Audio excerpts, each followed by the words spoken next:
When you're a war journalist, you see a lot of horrible stuff. All the stories I've done, I've seen the absolute worst of humanity. But I've also gotten to see the best. 6 years ago, I saw him, the greatest, most mysterious hero of our time, up close in action. I witnessed firsthand what he did that day, and it changed everything for me. Anyone listening to this knows exactly who I'm talking about. The guy who saved us, saved Earth, saved mankind. Master Chief Petty Officer Spartan 117, whom we now know is simply the Master Chief. A few months ago, I was hired to do an in-depth profile on the Chief. Exclusive access, the whole thing. Since then, I've gotten to talk to a lot of people who claim they know the real Master Chief. The boy, the soldier, the hero, the traitor. See, I've always known where a story was going before it started. I'd known exactly the story I wanted to tell for years. The story all of us wanted to hear. Glossy, inspiring, the blockbuster hero biography. That's all this was supposed to be. But the truth isn't always that clean. When I pulled that first loose thread, something broke. Now everything is caving in, and I find myself stuck with all these ugly questions I never intended to ask. Fabricated histories? People who aren't who they say they are? Cover-ups of cover-ups? That steady drumbeat of theories that used to sound insane, now they don't seem so out there. And these disturbing rumors, reports of anomalies. Something big is happening in deep space, and I can't even corroborate a single fact about one man's life. It's clear to me now. I can't fix the pretty story, but maybe I can break the ugly one. For the first time in my career, I can honestly say I don't know the shape of where this is going. And in fact, the possibilities have me lying awake at night, but I believe we all deserve to know the real story. We need to know where this leads. I know I do. So I find myself back at the beginning. Who is the Master Chief? Where does he come from? And is he keeping us safe? Join me as I hunt the truth about the Master Chief.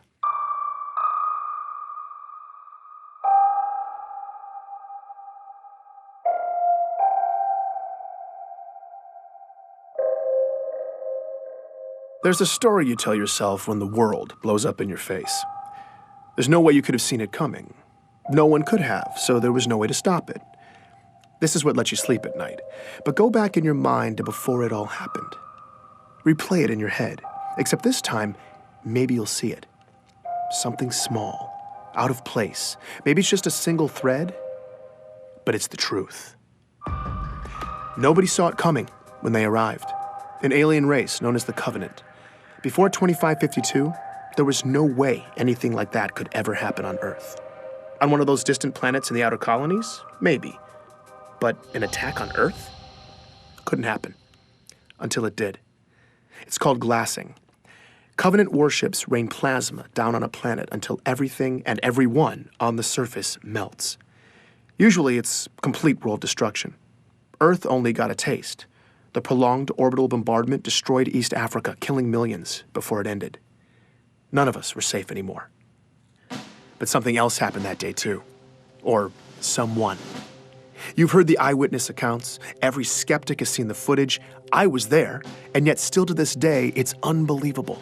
A massive man in green armor appeared seemingly out of nowhere in New Mombasa, performed superhuman feats to single-handedly repel a global invasion and then disappeared? This was the Master Chief. The Unified Earth Government's military body, the UNSC, eventually released a statement. Who he is, where he came from, and that he's continuing to keep us safe. And that was that. But who is the Master Chief? Where did he come from? Is he continuing to keep us safe?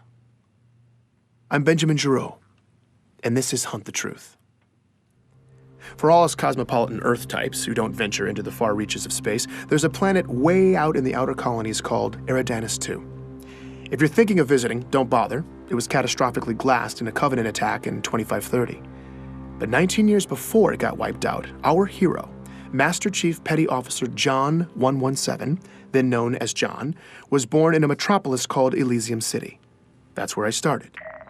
Do I remember him? Oh, yeah, you don't forget a kid like that. That's Dion Govender.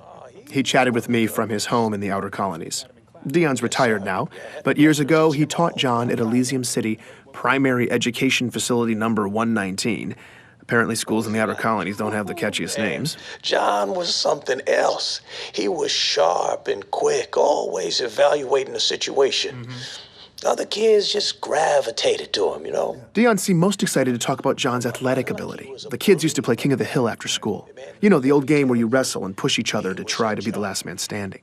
I would walk by sometimes, see him playing after school, you know, and without fail, I swear, it was always John standing alone at the top of that hill. Right. Every single day. Yeah. Matter of fact, I think the other kids ended up fighting for who got to be king halfway up the hill, because nobody was messing with John. I definitely remember John. You're going way... That's Ellie Bloom, another lifelong resident of the outer colonies. When she was young, she and John lived on the same street, just a few houses down. Well, he was a little younger than me, but let me tell you, that boy did not look like a kindergartner. He was a big kid. My friend Katrina and I used to meet him in this vacant lot in the neighborhood. The three of us would build these obstacle courses out of random junk and then race. You know, just kid stuff. As Ellie talked about her early years in Elysium, it wasn't long before she was getting nostalgic. On warm nights, sometimes our parents would let us go out to the green space and lie in the grass. And we'd just lie there, stare up at the stars. It was a nice place to grow up. Finding Ellie was a huge win for me. When a planet's been glassed, tracking down former residents can be damn near impossible. Any records kept locally, paper, hardened data storage, even human memories, after a full-scale glassing, they're just gone. Thankfully, though, the Office of Naval Intelligence, or ONI, had furnished me with a list of interviewees. That's how I'd gotten Dion. But I wanted to go the extra mile with this story. So I'd hit up some of my old connections in the outer colonies looking for more sources. Ellie was my only hit so far. Did you keep in touch with John? No, I wasn't allowed to use Waypoint much when I was little. But I did keep in touch with Katrina. We still talk, actually. You know, she probably remembers John. I'm gonna tell her I talked to you. Wait, what was this for again? It's a military thing? Oh, no, John is the Master Chief. What? Yeah, John became the Master Chief. Like the Master Chief? Yep. Oh my God, no way, are you serious? I'm not kidding you. I'm telling you. My God, that's crazy. Ellie lost her mind for a few minutes. I guess it's not every day you find out that your childhood playmate saved the galaxy. Oh my God, now I'm definitely telling Katrina. I mean, she is gonna freak out. All right, so maybe Ellie wasn't gonna be much help. I needed more of the young warrior angle.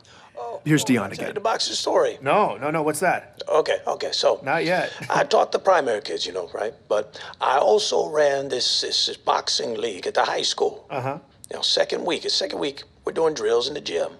John walks in. Huh. Now, mind you, John is in 6th grade at the time. I say, hey, John, what's up? He says, I want to sign up for boxing. And I say, John, you're 12. You know, what are you talking about? But John was adamant. But I look at him and he ain't leaving. Right. So I said, okay, what the hell? Figure let it be a formative lesson for the kid. I don't know what it. So I put him in the ring with one of the smaller guys. John pummeled this boy. It was over in about 15 seconds. Okay? So, well, all right. Well, I put him in with this bruiser. Now, a real good fighter. Yeah. Okay? Good fighter. 2 punches. John laid him out. 12 years old. I liked talking to Dion.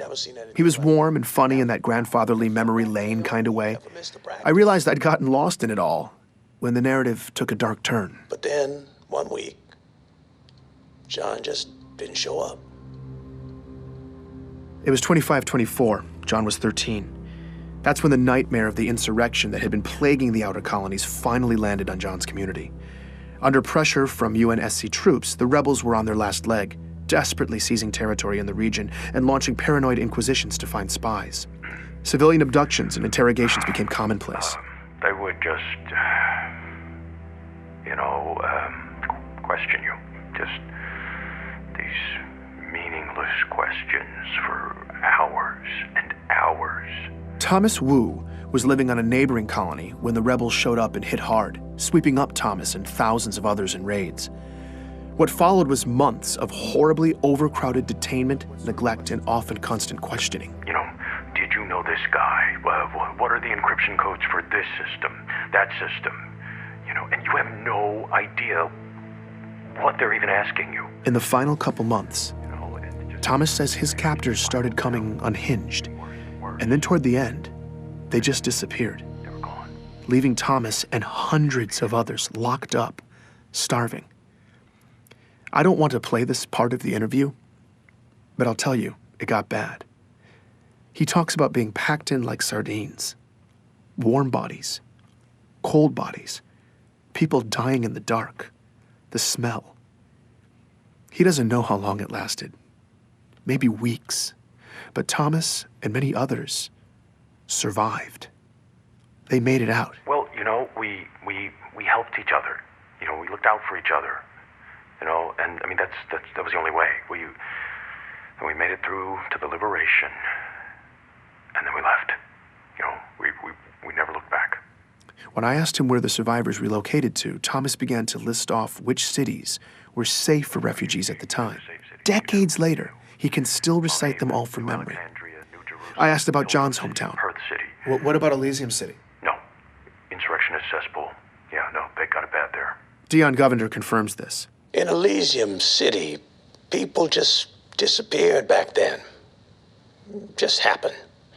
Once the insurrectionists took over, whole neighborhoods just got scooped up. This went on for months. Every day. He talks about watching his community get torn apart slowly, every day. I asked him about John. Yeah. Him and his parents. Sean missed the first practice and the last one. Back then, it seemed like everybody had... I'm sorry. No, it's fine. Take your time. It was hard watching Dion break down like this. He just looked defeated. These kinds of interviews are brutal. I wanted to comfort him, but it just felt condescending. Like I have any idea what it was like for him. So we were quiet for a bit. Before we ended, though, he said this. I think that if anything good can be said to have come from all of this, it's that everyone who went through it can know that their struggle wasn't for nothing. When you have a young man who can rise up from something like this and do what John has done, he honors all of us. Dion believed in John the way the rest of us believe in the Master Chief. He made it seem like this tragedy that shaped him was almost necessary. I certainly felt like I had the proper beginnings to a hero's origin story. The story made sense. It felt right. Sometimes you have to go back, though. Look again, because maybe you'll see something small, out of place, that single thread. Later that evening, after my interview with Dion, I was pretty drained, so I spent some time sifting through a bunch of file boxes. I'd paid this scavenger in the outer colonies to dig around and send over any Elysium City documents she could find. The only local government records left were hard copies, but I took them anyway. I was sorting through a messy box of local census registries when I stumbled across John's name. One line of basic information, printed out in black and white. That's when I saw it. A single letter next to his name. D. I was staring at an official document that said quite plainly that in 2517, John died at 6 years old.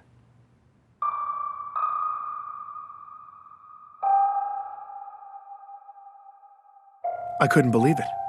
According to the document I was looking at, John, the boy who would go on to become the Master Chief, died 41 years ago. My protagonist, the greatest hero of our time, was dead at 6. It was a major discrepancy, and I needed to find a way to fix it. I'm Benjamin Giroux, and this is Hunt the Truth.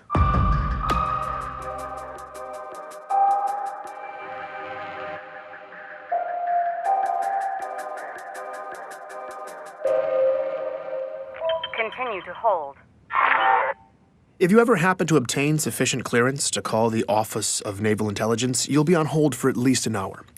If you ever happen to get a call from them, you will also wait an hour. And in the end, they never unblock the video, so you just end up talking to a really crisp insignia.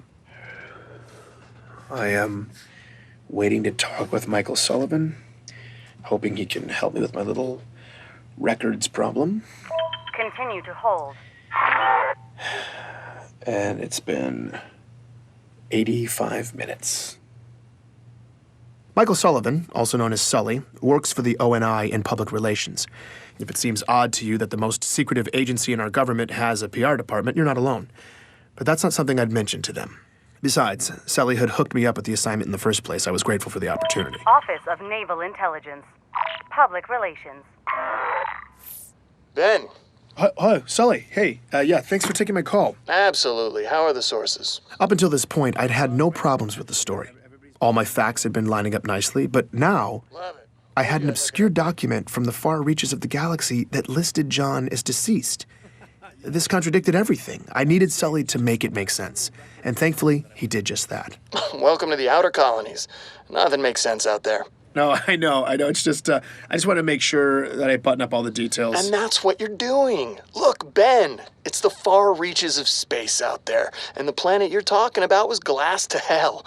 You know just as well as anybody that if there are any local records, they're a mess. Okay, so I felt a little stupid. Sully was right. It's a real problem in the outer colonies. Planets destroyed by glassing have bad records. Every researcher knows this, and every researcher knows that questioning that fact is standard fodder for conspiracy theorists. It's a cover-up. That's government secrecy 101. That's a message I received last week from a man named Mishak Maradi. He's one of many truthers out there who've come out of the woodwork since I started doing this story. Apparently, he heard I was investigating the Master Chief. Mishak seems less ridiculous than most of the characters who've been filling up my inbox, but he's definitely been the most persistent. He's left me a message every day for the past 2 months. I never respond, but I did find the timing of his last message pretty funny. Let me guess. The government is telling you that the records don't make sense because the planet was glassed, right? That's what they tell you. Technically, Mishak was right. That was what the government was telling me. But unfortunately for Mishak's theory, it was true. Glassed planets have bad records. John's childhood friend, Ellie Bloom, has dealt with this reality her whole life. I recalled what she'd said in her interview. I mean, it can be hard enough out here trying to do business between planets that haven't been glassed. There's so much upheaval. Keeping track of personal records, financial documents, medical records, it's a total crapshoot. In retrospect, I'd probably been asking for this kind of hiccup. Getting cute with the research, opening up a rat's nest of old paper records, and for what? All I dug up from slogging on my own was a few hazy kindergarten stories from Ellie and a nonsensical death record. But things were looking up. Sully had arranged a face-to-face interview with ONI Vice Admiral Gabriela Dvorak. That not only got me off-world, but it was on board the newest Autumn-class heavy cruiser, the UNSC Under the Breach. Got a private shuttle up, full luxury. They had me riding in style. When I came aboard, Dvorak even greeted me personally. Now, civilians aren't normally allowed on board an active-duty ship, let alone given this sort of attention. Please, call me Gabriella. Okay. This was not the kind of hospitality I was used to. What brings you way out here? Work. She told me she was on a detachment and in the neighborhood. I guess I lucked out. The white glove treatment continued too. Captain's mess, officers' quarters, the whole thing. By the time we finally got to her office for the interview, Dvorak could have said anything, and I'd have been thrilled. But she's the real deal, and she jumped right into it. It was that finally moment. After all the fighting was done, I was helping lead all the prisoners out of the containers. As a lieutenant in the UNSC, Gabriella not only took part in the ground operations that freed John and countless others from the rebel labor camps in Elysium City, but she remembered the 13-year-old as well. She described the liberation. When you saw them, what had been done to them, you realized who you'd been fighting to save. The aftermath of it, it was ugly. Everyone was streaming out into the daylight, squinting, limping, just gray and fragile and sickly. Their backs were hunched, all their eyes just staring at the ground. I mean, they looked dead. That's when she saw John. He was sticking out like a sore thumb. In the middle of all this just beaten humanity, there's this tall, young kid walking toward me, towering over the others, his shoulders back, his eyes forward, and when he passed me, he looked right at me. Looked in my eyes. Yeah, I mean, that doesn't sound like much, but that eye contact coming from someone in that moment who'd been in that circumstance was shocking. He looked malnourished and dehydrated like everybody else, but he was so young. And whatever had broken all these people, it hadn't broken him.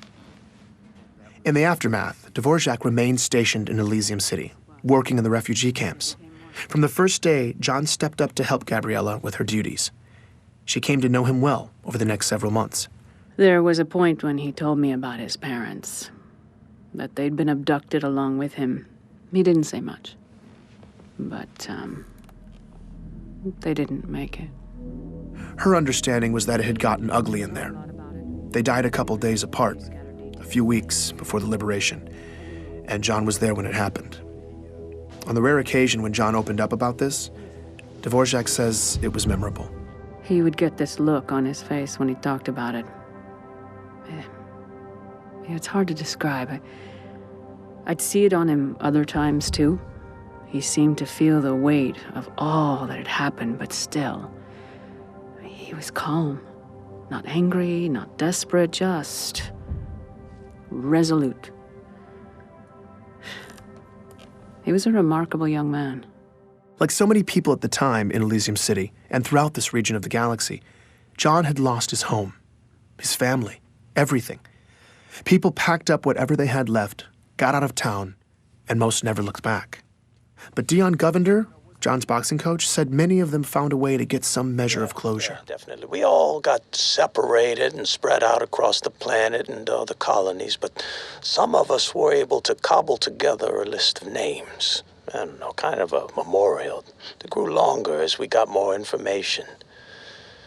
Yeah, I remember seeing John's parents' names on the list early on, but not John. After he missed that last practice, never saw him again, but I remember thinking, that's okay. You know, as long as I never see his name on this list, that's okay. And I never did. His will to survive left an impression on then-Lieutenant Gabriella Dvorak as well. I think John just didn't want to be a victim anymore. I remember him telling me he was going to enlist. He said he was going to make a difference. I've never been more sure of another person than I was of him when he said that. Out of the chaos of war, from the rubble, a young John was able to forge a purpose for himself. A purpose that would drive him to become the hero the galaxy would one day need him to be. This is the kind of turn in a story that gives me patriotic goosebumps. I was feeling genuinely moved on my trip back home. When I got there, though, Ellie Bloom was going to ruin all that for me. Hey, I just wanted to follow up with you about your story. I'm really confused. Okay, Remember how I said I was going to tell my friend Katrina about it? Katrina was that other girl in John's neighborhood, the third wheel in Ellie's childhood stories of playing with John. Ellie had moved off planet in 2517, but Katrina had stayed. She said that John was dead. He died when he was 6. Wait, what? What? John was perfectly healthy, but then he just started wasting away. At first they thought maybe it was some autoimmune thing, and then they thought it was something else, and then something else, and then meanwhile he's getting all these tests, but the doctors couldn't figure it out at all, and his parents were panicking. It sounded horrible. Then John died. Just like that. I had no idea what to make of this. Ellie seemed convinced, though, so I got her to put me in touch with her friend Katrina. Katrina wouldn't let me record the interview, but this woman was adamant. I wanted to discount what she was saying, but she seemed to remember it so vividly, providing extensive detail, I couldn't ignore it. As far as this person was concerned, John was dead. Before I could even begin to wrap my head around that claim, though, here was the kicker from Katrina. John's parents were alive and well in Elysium City all the way up until Katrina left the planet in 2528, 4 years after their supposed death. she was wrong. She had to be thinking of someone else, or she was lying. Why would she lie, though? I had to admit she seemed pretty convincing, but it didn't make sense otherwise. I still thought I could fix the story, though. Make the pieces fit, make it make sense. But what I didn't realize was that this crack was only the beginning, and the whole ugly mess was about to split open. Ray, tell me you got something. Yeah, I do. Ray Kurzig is a good friend of mine and a completely emotionless robot. I mean that in the best way. As an independent analyst, he's the most efficient and resourceful researcher I know. That's why I'd sicked him on this story a few days earlier. I needed to debunk the claims of Ellie's friend Katrina. He was in the area on business, so he took the time to come down and meet with me at my home office. So Katrina told me that John died at 6 years old. Right, And his parents, who supposedly died in a rebel prison, were still alive years later. right. No, this woman's ruining my story, Ray. Tell me why she's lying. Well, she's not. Ray had found copious financial records indicating that John's parents were not just alive past 25-24, but working and paying their bills. They died in 25-24. Come on, man. Well, sorry. Their employers and a preponderance of local merchants disagree with you. I mean, the central repositories were really thin, but you dig through enough mirrored archives, it all pops up. The records are there. Ray swiped through document after document corroborating this. He even showed me medical insurance claims for a pediatric autoimmune specialist in 2517. Exactly when Katrina said John got sick. I was laughing, but I didn't find any of it funny. Continue to hold. Jeez. Come on. Office of Naval Intelligence. Public Relations. Finally. Hey, Sully. Tell me good things, Ben. It was disconcerting to be talking to the ONI insignia again, but I started positive. The story was going really well. But that little data problem, the death record, it was back. I was hoping Sully would smooth it out for me. Ben, I thought we talked about this.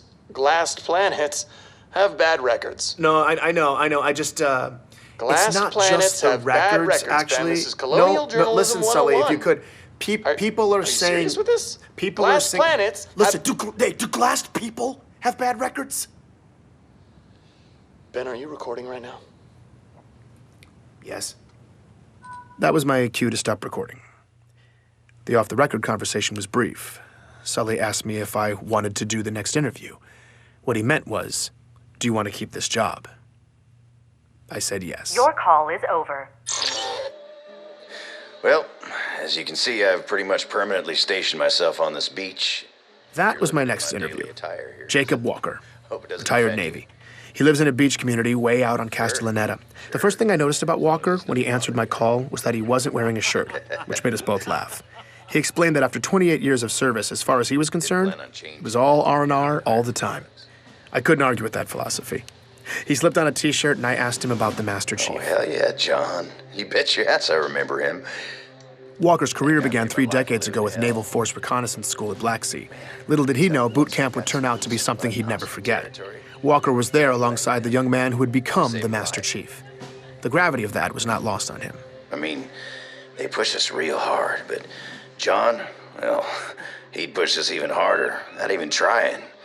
You screwed up, you didn't know whether to be more scared of the CO or John. At first, though, Walker was unimpressed. Oh, no, man. I remember, I think it was the first week, there was a lot of talk. We were outside the mess tent, me and these other 2 jackasses getting into it, chests all puffed up and talking about being cold-blooded killers and stepping on necks, all that. I wanted to be in leadership one day. And, of course, I was 19 and jacked as hell, so I figured I only had so much competition. Meanwhile, there's this quiet nobody from nowhere standing on the fringes looking at the horizon. John. Yeah, first I thought he was 20, 21. He was a big dude. Turns out he was only 16. I mean, that kid wasn't even on my radar. Soon, though, Walker says all that machismo fell to the wayside and a real leader emerged in John. Training exercises, whoever finished last got the brunt. I mean, last one in on a 20-mile, you're walking back while we catch a Pelican dropship. And that there's some downright lethal terrain, too. Reach is, well, it was a tough planet. But John, man, he took lead every time. A lot of risk and responsibility. Didn't have to, but, well, he did it. And then halfway in, he'd start to hang back, and help the stragglers. You're injured, whatever. He'd be right there helping you out. And then without fail, Walker says, John always made sure he came in last and took the punishment. He made us all want to follow his lead. Try harder and help each other. I mean, we're supposed to do that, but nobody ever really wanted to until then. Anyway, we did it. But taking the hit for the group, now that was John's thing. I only challenged him for the honor once. I never made that mistake again. Walker's in his early 50s now, but he seemed lit up with the energy of a much younger man. It seemed the will that he and the other recruits had, in a sense, borrowed from John so many years ago, was still inspiring Walker. It was remarkable. He knew John, lived with him for months, yet to him, John still seemed to be an almost mythical character. What he was able to do, getting back on his own like that in the pitch black, no nav equipment, man, he was inhuman. That kid was a monster, all right? They all were. Anthony Petrosky, a retired orbital drop shock trooper I found through Mishak Maradi. Yes, that Mishak Maradi, the truther who's been messaging me for months. And yes, I was pretty desperate for leads. We'll leave it at that. But Petrosky was definitely not on Sully's list of approved sources, so I went off-grid and contacted him through Chatternet. Here he is, talking about his only encounter with John. The kid was a freak. Can you be more specific? Yeah, I'd be happy to. Me and a bunch of guys were sparring in the gym one day, and there was this young kid there. I mean, I guess you could call him a kid. He was pretty jacked, but his face looked 12, maybe 13. 12 or 13? After enlisting, John didn't even finish boot camp until at least 17. Petrosky had to be wrong about his age, but I let it go. Anyway, I guess he was acting tough when one of the guys asked his name. He told him, but he kind of gave him attitude, right? So people start mouthing off. Next thing I know, CPO orders the kid and 4 of the guys into the ring because they were supposed to fight him. Hold on, Anthony. Wait, you're telling me that the CPO ordered 4 soldiers to fight a high school kid? No, a 12 or 13-year-old, like I said. Yeah, fine. Either way, the CPO ordered 4 ODSTs to fight a kid. You got it all wrong, okay? Because those 4 ODSTs were like lambs to the slaughter. What, John outfought them? No. It was way worse. As he tells it, the ODSTs did as they were ordered. They surrounded John, and one of them swung. What happened next, Petrosky says, defied explanation. Because the sound this kid's fist made, it sounded awful. Because they weren't like punches, they were like rapid fire explosions. Okay, I was across the gym, but I heard it. It was sick. Like meaty cracks in a drum roll. It was just like... One of the ODSTs sustained a single body blow that instantly stopped his heart, killing him. Another trooper only took 1 shot from John as well. A punch that caved in the man's face. 2 fatalities, 1 ODST with a cracked pelvis and 1 with a shattered spine. That guy never walked again. No one had to break up the fight. It was over in less than 5 seconds. Wait, he killed them? What he did was impossible. What do you mean impossible? Like how? Like not human, all right? Like he was genetically augmented. So you're telling me that someone had augmented John? Someone had genetically augmented a child? Okay. No? Right. You think I'm lying? I believe that's what you honestly think you saw, but... Look, here's the thing, Ben. I don't care if you believe me or not. This makes no difference in my world. I was there and you were somewhere else. So you're going to go write your little military cheerleader article, and I'm going to sit here and drink beer. So good luck. Petrosky left me with a bad taste in my mouth. Now, it's no shocker that Spartans go through a few augmentations and upgrades, but those are fully developed adults. Could a 17-year-old, probably still growing, even survive that kind of procedure? It seemed horribly risky, and what if what Petrosky was saying was true? And John was only 13. Well, that was one hell of an accusation to make, the ethical implications of which were nauseating.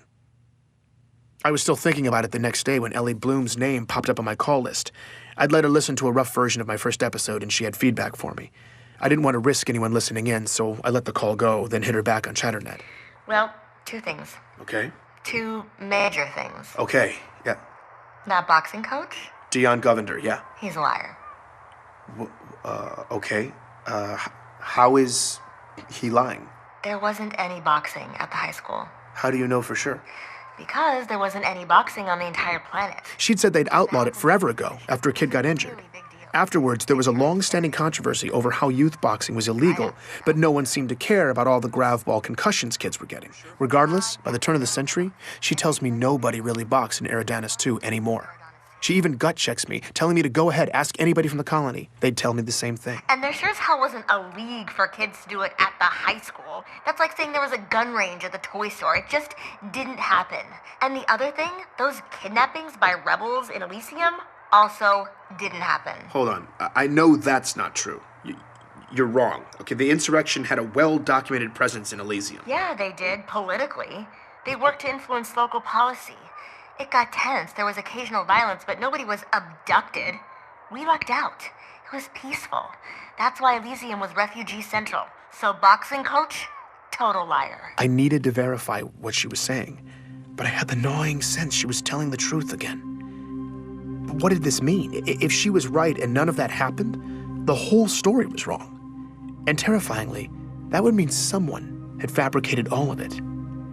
I needed explanations from my previous sources, and I needed them now. I tried to reach Dion, the boxing coach, no response. Gabriella Dvorak, the lieutenant who liberated John, in the field, unreachable. So I tried detainment survivor Thomas Wu.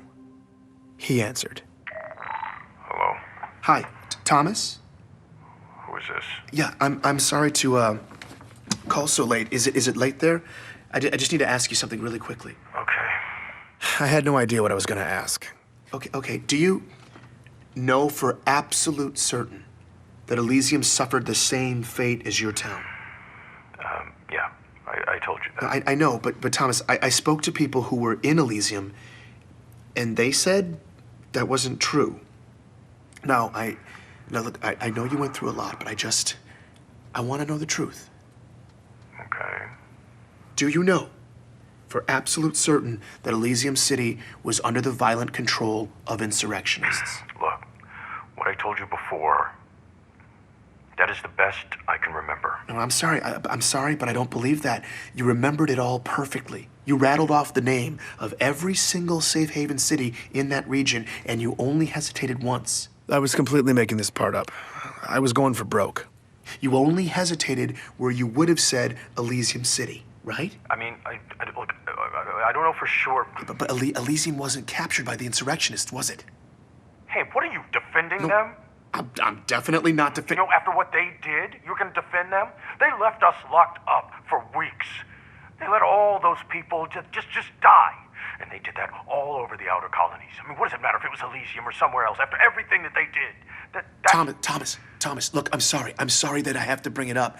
I just want peace of mind for my family. That's all I want. It's just... Wait, I don't understand. How does lying about insurrectionists in Elysium buy you peace of mind for your family?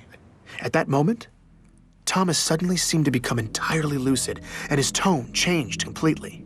I shouldn't be talking to you. Wait, Thomas, hold on. I can't. Leave us alone. I suddenly became lucid myself, with a single awful realization. That entire conversation had just taken place over Waypoint. Anyone could have been listening.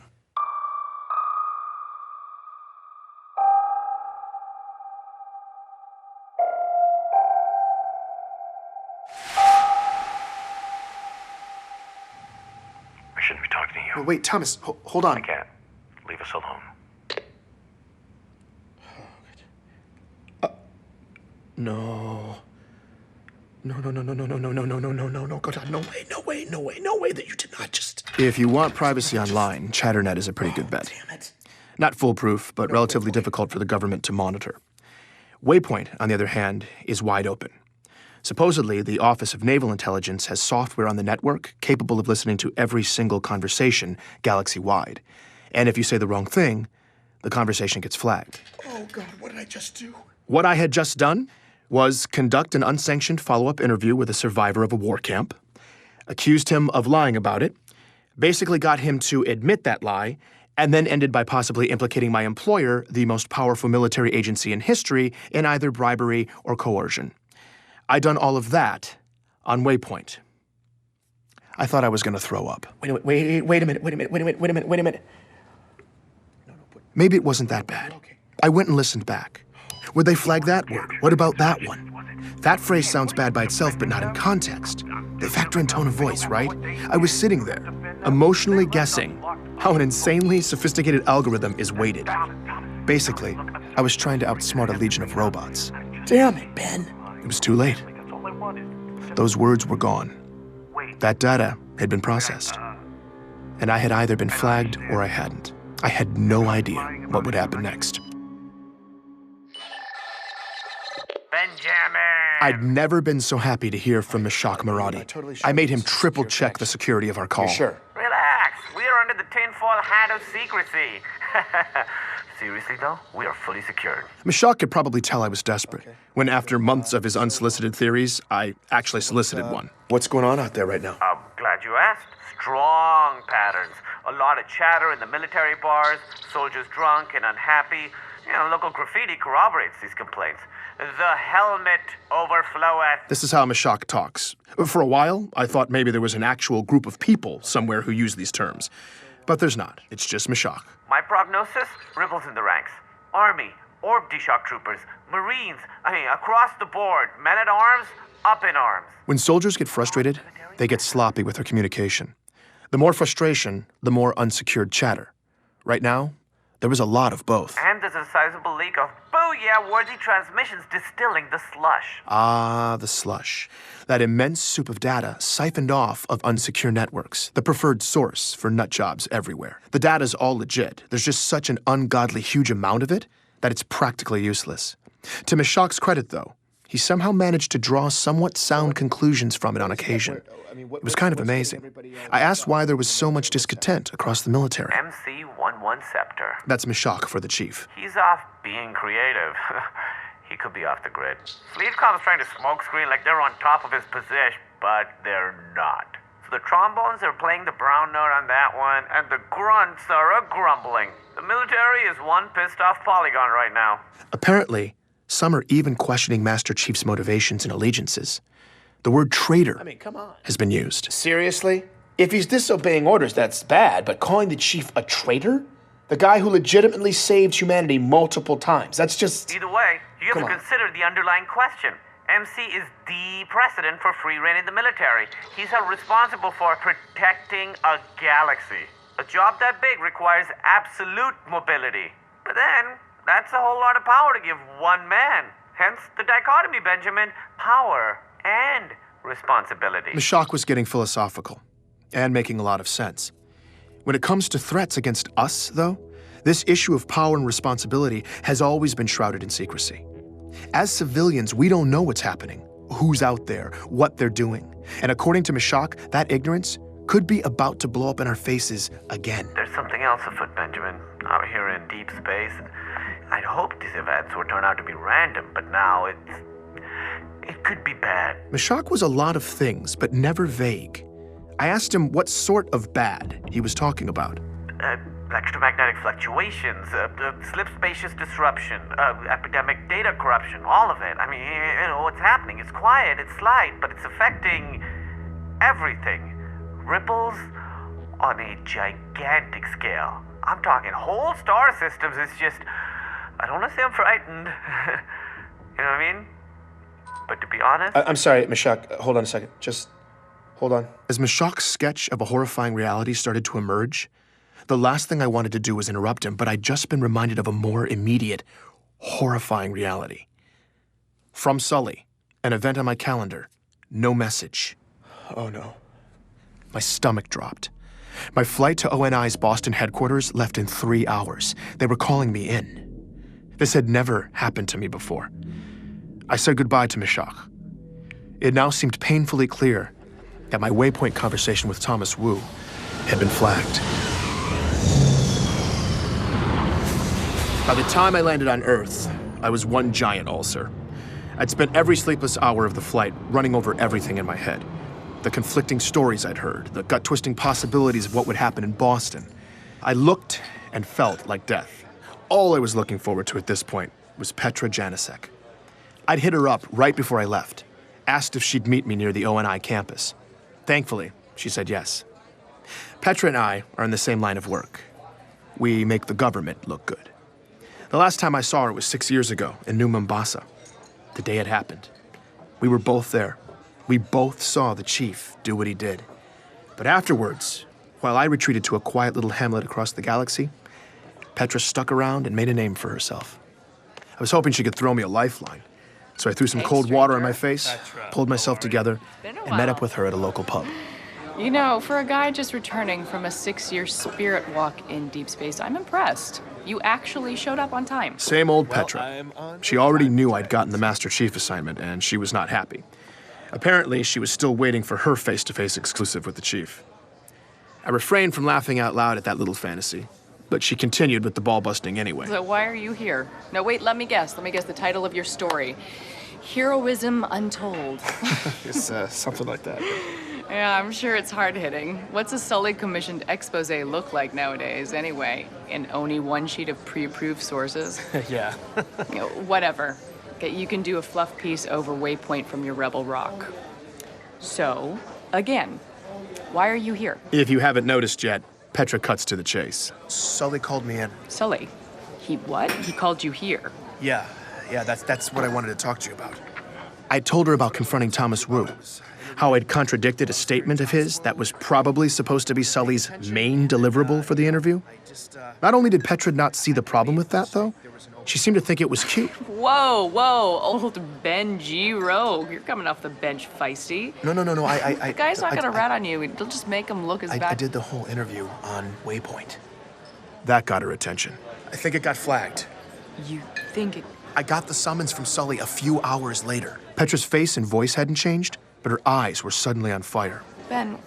I messed up, Petra. You messed up how? The story, it was falling apart, and these inconsistencies between the sources were... Inconsistencies? With Oni's sources? No, with mine. You found sources in the outer colonies? Yeah, I made friends in the past few years. I doubt Sully realized I'd have that resource in my arsenal. He definitely didn't. Ben, listen to me. You used to be a government lapdog, at your peak. Then you deep spaced yourself into obscurity. You have no juice now, and that's why they picked you. Sully gives you this bone, you're supposed to be extra eternally grateful. Just wag your little tail and play fetch. So why the hell are you peeing on the rug instead? Have you forgotten the way everything works? No, I don't know. This is bad, Petra. Ben, it's... And it's not ancient history either. There are rumblings in the outer colonies right now. Maybe something really bad. I was talking last week to this guy I know. Ishak Maradi, I know. How do you know that? I've continued being an actual journalist for the past 6 years, but who cares, Ben? I hear what you're saying. We can blow this thing open, Petra. Okay. All right, cowboy. No, seriously. This is big. I can't even begin to reconcile the things I'm hearing with the story I'm supposed to tell. Multiple sources, the chief died at 6, complete fabrications, genetically augmenting kids. I know, they are crazy charging that much for a shore trip. Suddenly, Petra was ranting about the beach, loudly, and digging her fingertip hard into my forearm. I just sat there, totally confused as she rambled nonsense, intermittently glancing down at her compad.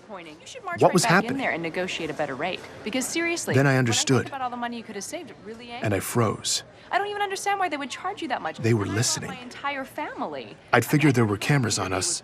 There were always everywhere here. But there was full audio surveillance now, too? Is that even possible? She glanced down at her compad one last time. Don't put up with it. Ben. Are there ears on us? There were for the last 45 seconds, but there's always eyes everywhere, so don't look so dramatic. Talk about whatever you want, but look like you're talking about the weather, and if I start actually talking about the weather, you play along, okay? Apparently, the system didn't bother listening in until you gave it certain visual cues. Facial expressions, body language, anything that looks intense, like my little outburst. The video flags it, and your conversation gets temporarily isolated. Petra's vacay babbling had just saved my ass. Listen, I believe you that the truth about the story is terrible. But what you're talking about doing, that's door number 2 stuff. You're door number 1 guy. But I have... Oh, come on.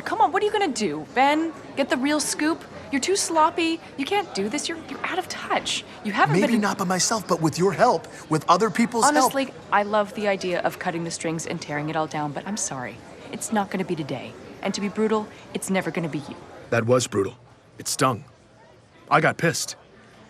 And then I immediately knew she was right. Ben, take the money. Do your job. God, oh God, oh God, I'm supposed to walk over there right now. Just tell Sully you were drunk. You were trying to get a rise out of the guy, something. Just play stupid.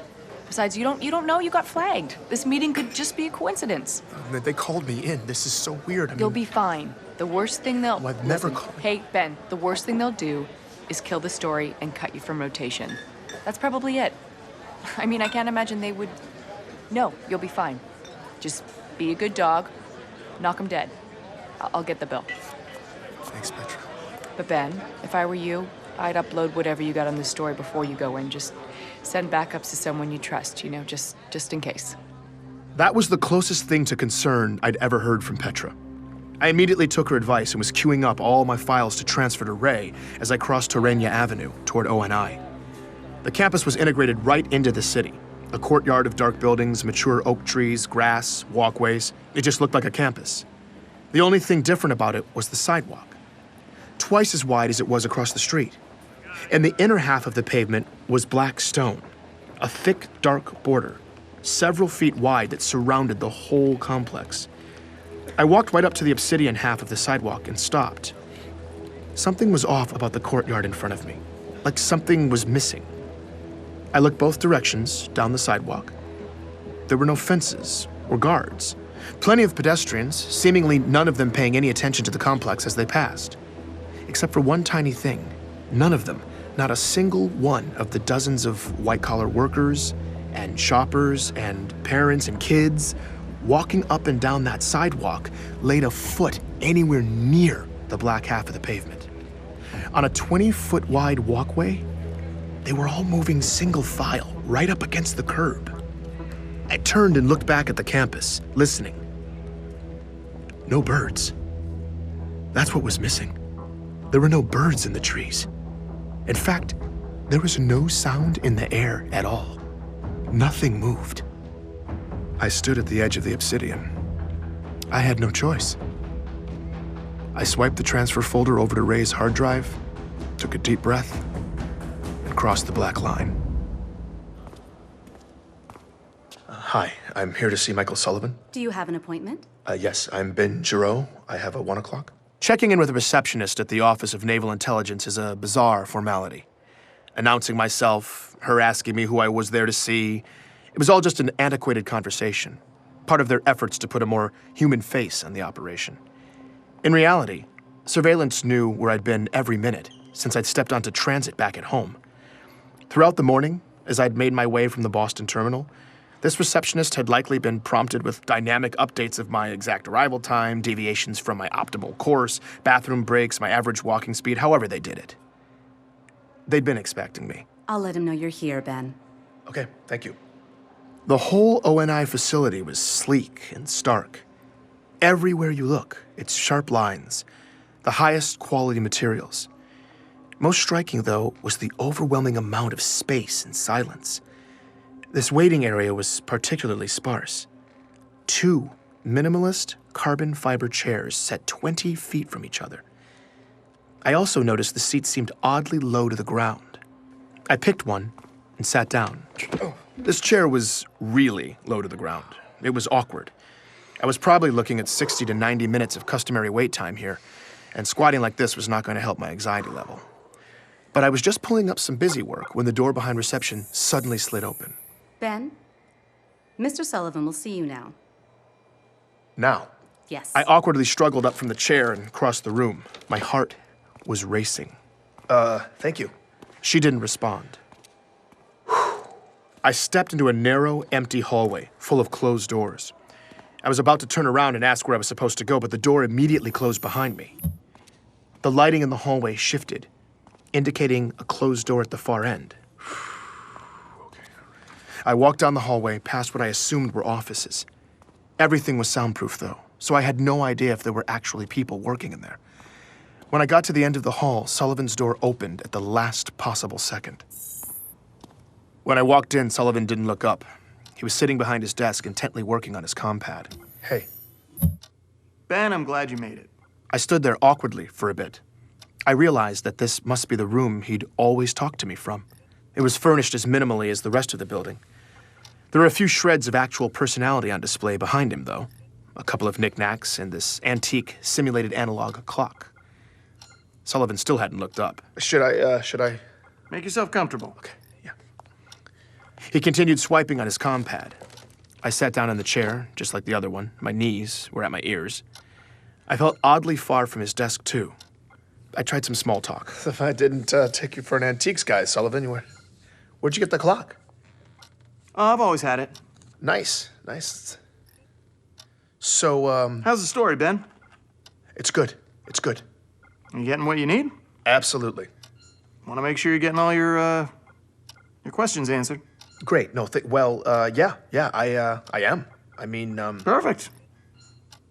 I was still desperately trying to figure out what was happening when Sullivan stopped swiping. He looked up at me for the first time, and he had this little twinkle in his eye. There's someone who'd like to talk to you, Ben. Sullivan was walking fast, and I was trying to keep up. The buildings were all connected underground, and the whole complex was far bigger than it had seemed outside. As he led me deeper into the maze, the feel gradually became less corporate and more military. And the more military it got, the more nervous I was getting. Didn't realize they let civilians in this far. It's a special day, Ben. Sullivan's department had seemed almost vacant, but now there were more and more people moving through the halls, mostly in uniform. They didn't speak or look up. They just stared down at their compads like Sullivan, swiping as they walked. The ice-cold efficiency of everything was striking. We're here. Sullivan led me into a large, dark conference room, and the door closed behind us. In the center of it, there was a massive, well-lit conference table with several chairs around it. Beyond the lights, the edges of the space and high ceilings faded into shadow. Have a seat. I did as I was told and sat in one of the chairs. It automatically sank beneath me. I squinted into the darkness. I made out that one of the walls was entirely black glass, probably for observation. Need any water? No, I'm all good. I'm all good, thank you. Who am I, Oh, do you need to do a mic check or anything? Mic check? Mic check? Are we... I want to make sure you get all of this. Get all of... What? Listen, I just... Relax, Ben. This is gonna be big. Sully, I just wanted to say that I, Ben, he's about to walk in. Focus. Sully, I just wanted to say that I had every intention... May I present to you Senior Chief Petty Officer Franklin Mendez. Hi, Ben. How are you? I stood up. The man who walked in was extraordinarily decorated. Gold stars, silver stars, bronze stars, purple hearts, the Legion of Honor. He looked gritty and hardened, probably by decades of battle. Good afternoon, sir. We gonna talk about the chief? Mendez is the man who trained the chief, Ben. I told you I'd take care of you. You're gonna have everything you need for this story. It was an interview. This was not at all what I was expecting. I don't know what I was expecting, but it wasn't a high-profile face-to-face. All my anxiety completely evaporated. Right, yes, of course. So you're the man to talk to when it comes to the Spartans, huh? That's correct. My conversation with Thomas hadn't been flagged. Petra was right. There was no way Sullivan wouldn't have at least said something. I couldn't believe it. My relief blossomed into full awe. I was about to get an insider's perspective from the man who personally trained the Master Chief. Yeah, Chief's got a bad habit of jumping out of the dropship instead of waiting for it to land. Let his armor absorb the fall. But that's his prerogative at this point, I guess. And it gets him a hell of a drop on the enemy. No civilian had ever heard this kind of detail about the Master Chief. Mendez told me that it wasn't long after boot camp that John's unique combination of abilities and drive established a fledgling reputation for the young man. That kid blew me away. His acumen, his mental quickness, his physical abilities, tactical judgment. I could tell even from a young age that John was a burgeoning complete package. There was no question in my mind that he was ready for the augmentations. And he couldn't wait. Once John had the procedures done, Mendez said everyone was blown away by the results. Medical engineers said his systems integrated flawlessly with the tech. His recovery time was impressively brief. But what was most incredible was how quickly his brain was able to acclimate to the upgrades. It can be like starting from scratch again after those procedures. You're remapping your whole neurology. But while the other guys were still trying to learn to walk, John was running and jumping and kicking ass. I'd never seen anything like it. This was the birth of the Master Chief. He advanced rapidly, proving himself time and again in the field, constantly re-raising the bar for what a Spartan could be asked to do. Throughout his career, Mendez had gotten to analyze everything these elite soldiers have done in the field. He regaled me with accounts of the Spartan single-handedly taking out dozens of the Covenant. He spoke to the insuperable speed, strength, and accuracy that continued developing over the years. He spoke to Chief's unwavering dedication, his insurmountable will. But according to Mendez, it was something else that would ultimately inform this military legend. I've never seen a man, augmented or not, be able to make such extraordinarily high-stakes decisions so quickly. Chief will find himself facing a complex scenario in a dense field of variables and almost instantly weigh the costs and benefits, immediately generating a creative solution. He faces dilemmas, ethical, tactical, tough situations that would buckle most human beings if they had a year to mull it over. But he makes the call, usually on the fly, and it's the right call. It's extraordinary. Not to mention, of course, that he then makes a superhuman jump onto an enemy craft in mid-flight, yanks the pilot out of the cockpit, commandeers the bird, and then rams it back down the enemy's throat. The man can execute, too. Mendez tells me that the Chief has come to expand and deepen the definition of what serving is. In many ways, Mendez seems to think it's that decision-making ability that sets the Chief apart. It's what makes him a leader. It's what's made him a hero. Wow. I'm glad you're doing this story, Ben. It's about time the Spartans finally get their due. People need to understand the level of sacrifice that the Chief and all the Spartans make to keep us safe. You talked a bit about Chief's personality, his dry wit, his loyalty. I'm sure you guys don't sit around talking about your feelings much, but in your opinion, do you think being held at that level of responsibility is hard for him? Protecting a whole galaxy, it seems like it would be an unimaginable heavy burden. Well, lucky for you, you don't have to imagine it. No, it is a heavy burden. But Chief has broad shoulders. He's able to make those decisions and get it done. And he takes that task on willingly and with vigor. It's inspiring. Absolutely, absolutely. It's amazing. But do you think one man should have that much power? You see now, it's your phrasing there that could get you into trouble. It sounds like you're making a presumption that I could find adversarial, which in turn would make your tone condescending and this conversation decidedly unpleasant. Now that's not something you want, son. No, Would you like to rephrase the question? Of course, I'm sorry. At that moment, the light suddenly changed in the room, and Sullivan started swiping through his compad. Oh, room's turning over. I apologize for the inconvenience, gentlemen, but we are about to get a change of venue. I'm sorry, what I should have said was, if we're leaving these kinds of decisions... Sorry, Ben, hold on a sec. It looks like we've got access to Jasper 9 now, so we can just head down there if that's all right. Fine with me. Okay. Yeah, it's a short walk. Gentlemen, hold that thought.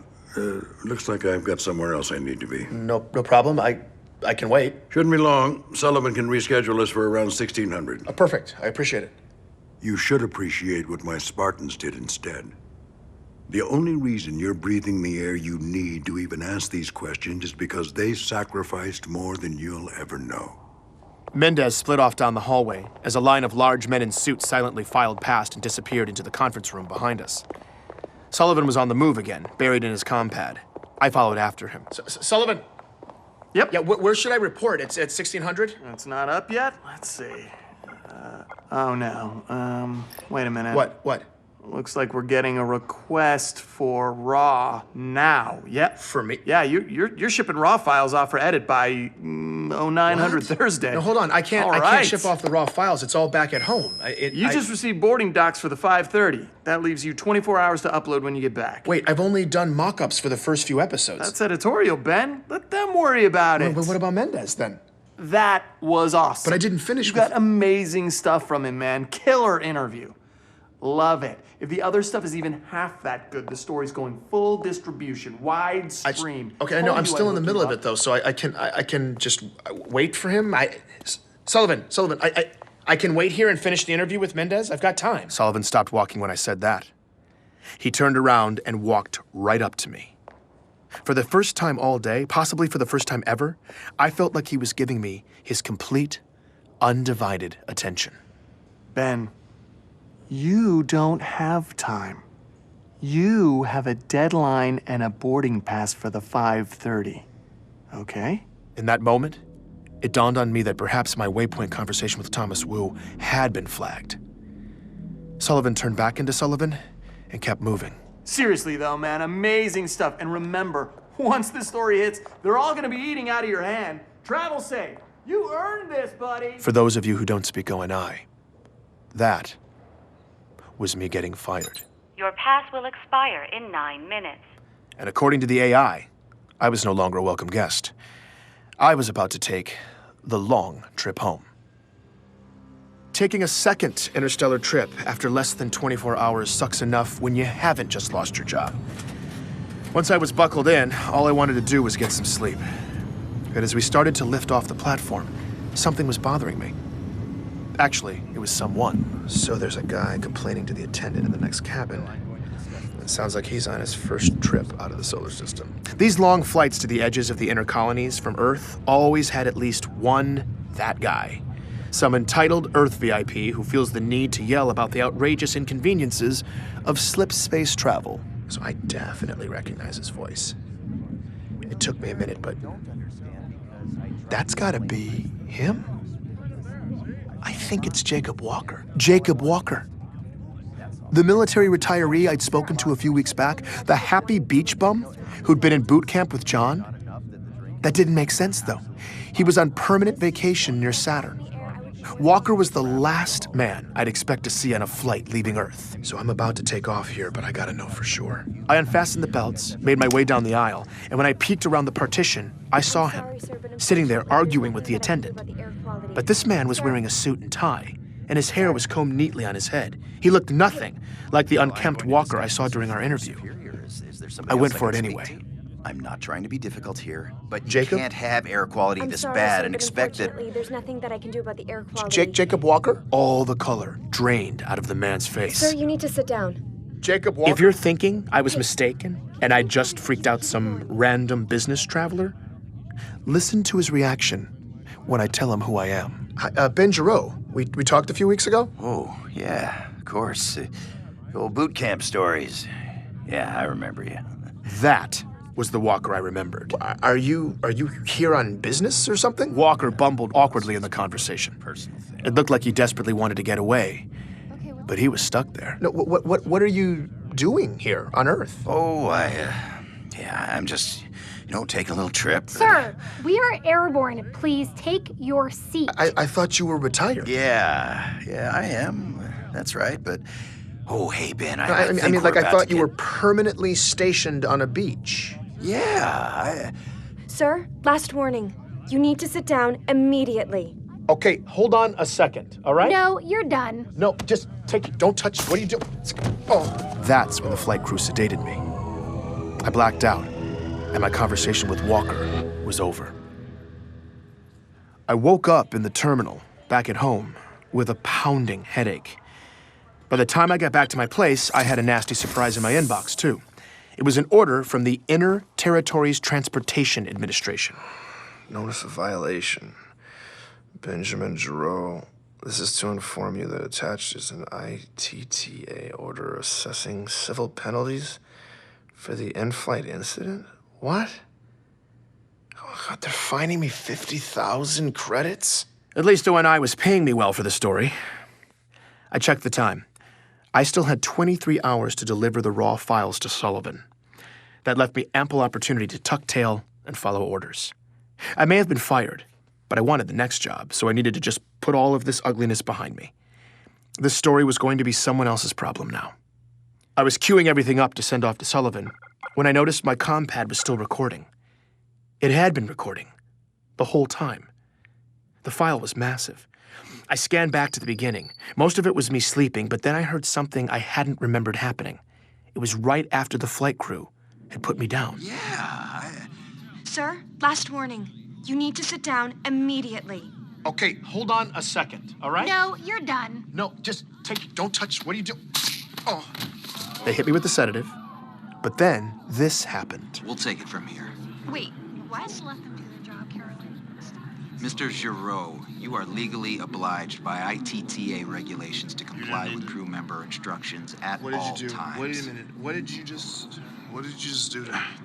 Grab his feet. Hit him with another half a mil. More sedative? No wonder I felt so awful. Wait a second. What did he just do to me? What did he... You'll be fine, Ben. It's not... You're right. Ben, they called me. I scrubbed through the rest of the recording. This is them carrying me through the transfer terminal to my connecting flight. Yeah, I'll be out for another 12. We're good. What the hell was he doing on that flight? I don't know, but... The no intersect was max priority here. How could that even happen? The system shouldn't even let you cross itineraries like that. Yeah, it's bad. And Sullivan's gonna hear about it. They had to be talking about Walker and me. But why? They didn't want me to know he was on Earth for some reason. They loaded my limp body into the shuttle, propped me up, and strapped me in. They even said goodbye. Have a safe trip, Ben. Ben, like they knew me. Come on, let's get out of here. I played the recording again. Mr. Giroux, and again. you are legally obliged I sat there by listening ITTA to it regulations over comply with and crew over. instructions at all times. I'd spent my career working for these people, doctoring photos, trimming threads, making tragedy seem a little less tragic and patriotic stories a little more inspiring. I had always taken whatever story they fed me and obediently vomited it back out to the masses. And to be honest, I'd always been okay with that at the end of the day. Even on this story, after all the accusations of atrocities, all the gaping factual holes I was just supposed to ignore, I'd still been willing to play along. I wish I could say it was my principles or some moral stand that finally set me off, but it wasn't. It was my pride. Listening to that recording, the way they tossed me aside, every time they called me Ben, I checked the time. I only had a few hours left to turn in the files if I wanted to keep on Sullivan's clock for the story. I canceled the transfer. I was going to take that time for myself. I sat down in front of this very microphone, recorded a quick intro, and uploaded the beginnings of my story, the real story of the Master Chief, loose threads and all, into the galaxy. Have a safe trip, Ben.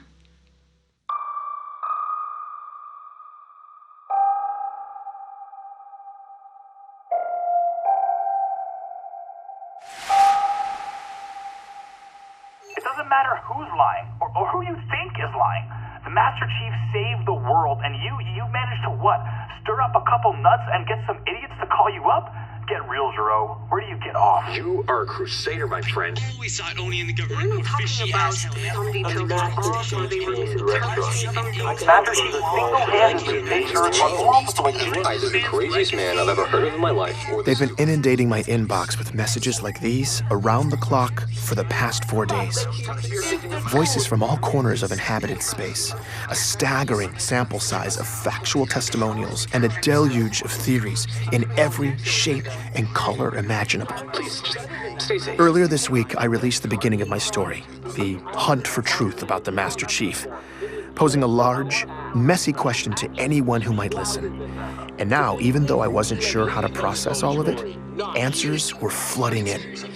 I suddenly had direct access to a hive mind that spanned the galaxy, and it was buzzing loud. Great work on the show. It's a sick pantomime.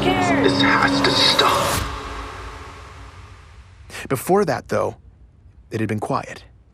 Holding myself up at my place as I got the episodes ready, I only talked to 2 people. Petra called to make sure I'd made it back from ONI in one piece, and I called Ray about the fiasco on my flight. He said he'd start digging into Walker's identity. I didn't tell either of them about my plan. No one knew. After blowing past my deadline to turn in all the files to my employer, I'd been ducking calls from Sully's office, buying time to finish up. Right before I uploaded the story, I was still confident O&I had no idea what was about to happen, when I got one final message from Michael Sullivan himself. Ben, so, we missed that deadline. Higher-ups weren't happy, you know. They do call them deadlines for a reason, that kind of thing. I told them, Ben understands how deadlines work. Said you were having a little personal problem. I managed to convince them to extend the deadline until tomorrow. One-time deal. You know, it really seems like the story's at a critical juncture right now, and depending on what happens next, I think some big things could be on the horizon for you. I'm excited. Anyway, just checking in one last time. I hope you're doing well, buddy. Talk soon. All the thoughts I'd been avoiding, the possibilities of how O&I would deal with this, started creeping up my throat, but I pushed them down. I took all of that extremely sensitive government property, audio that had been narrated with my perspective instead of propaganda, and I uploaded it all onto the open network. Sully's office stopped calling. I hadn't heard a familiar voice since. Sitting here, listening to all these messages pour in, I was feeling alone, intermittently terrified, and absolutely thrilled. I'd gone through door number 2, and now I needed to make the most of it. Keep up the good work. I support you. You call the chief a traitor? You're the traitor, you mouthy pig. Do the galaxy a favor. Sign up for good, strip naked, and jettison your treasonous ass out into space. Journalists. Oh, I bloody hate journalists. It was fascinating, and often bewildering, to listen to everyone's theories on the truth. But I've been way more excited to use all this feedback to figure out the facts, this rat's nest I'd been left with. Message after message confirmed what Ellie had said. Every outer colonist who'd heard this story seemed to agree. There were no insurrectionist abductions in John's city. There was no boxing on John's planet. And yes, glassed planets have bad records. Taken together, all these messages were starting to give me a clearer picture. Between the witnesses I'd been provided and all the central government records, one thing was clear. O&I was telling an elaborate lie. But why? To cover up what? Listeners had clearly drawn the outlines of this fiction, but the most resonant takeaway from all those messages was something else. A strong indictment of one person. The only person who placed John alive in Elysium from the ages of 6 to 13. Dion, the boxing coach? He's a liar. He's a liar. I didn't even know what boxing was until I moved off-world. Ellie had been right again. There was absolutely no boxing on Eridanus 2. And if Dion's whole story was fake, and you took it with Gabriella's story, what was the O&I lie? No one has disputed the first 6 years of the Chief's life yet. So the question I'm left with is, what really happened to this young man between the ages of 6 and his first day of boot camp at 16? It was something that O&I wanted to conceal. And I had no idea where to start. John was something else. I was struck by something, though. If Dion's entire story had been discredited, that would make him not only a liar, but a terrifyingly good one. I went back and listened to the recordings. I'd been so convinced by his emotion at the time, he had moved me. Even more strangely, now that I knew he wasn't making a single true statement as I listened to him talk, I still found myself believing that he believed what he was saying. It was chilling. Who the hell was this man? And then I heard from others who claimed they knew him. Is that old man that owned Gubby's and knew Jay? I used to get drunk all the time in front of that place. That guy's crazy. Dude, Gubby's! That's my cousin's old boxing coach, man. That man was an institution in our neighborhood. But then you're up there blasting the guy like you and that Ellie. So what? His story doesn't make sense. You gotta be like 85 years old by now. Feel good about yourself, jackass. Was Dion telling some version of the truth? Had ONI actually gotten a vulnerable man to tell all these lies? And not just tell them, but believe them. Convince him that a fake story about his own life was real? No matter what, though, Dion had been completely discredited, and my understanding of the Master Chief's origin story was now in shambles. Maybe if I focused on the lies, I could find the truth. So I was putting all my faith in Ray. Thankfully, he was already making his way to my place. While I waited for him, I was trying to figure out how the cover-up had come to be. And I'd stumbled on some theories. Ray, it's great to see you. Thanks for coming. By the time Ray got there, I was pretty worked up. I asked him to hold off on his updates about Walker until I could get him up to speed. I really wanted him to vet what I'd been working on. Listening back now, I realized I didn't even give Ray a chance to talk. I guess after isolating myself for the past several days, I'd let my manners slip. You are the best. You are the best, man. Have a seat, okay? Do you need help? Ray was trying to figure out where to sit. Apparently, I let my housekeeping slide a bit, too. Okay, let me just... Okay, this doesn't need to be here. Now, simple question. What do I know about the Chief's origin story? Ben. It's this. Only 2 sources put him alive in Elysium between the ages of 6 and his enlistment at 16. They are Dion and Gabriella Dvorak. Dion's been completely discredited. And Gabriella's story requires a rebel labor camp in Elysium City that never existed. So the most convincing thing we've heard about John's childhood is that he died at 6. That's when I hit Ray with my theories about who John could be, why the stories didn't line up.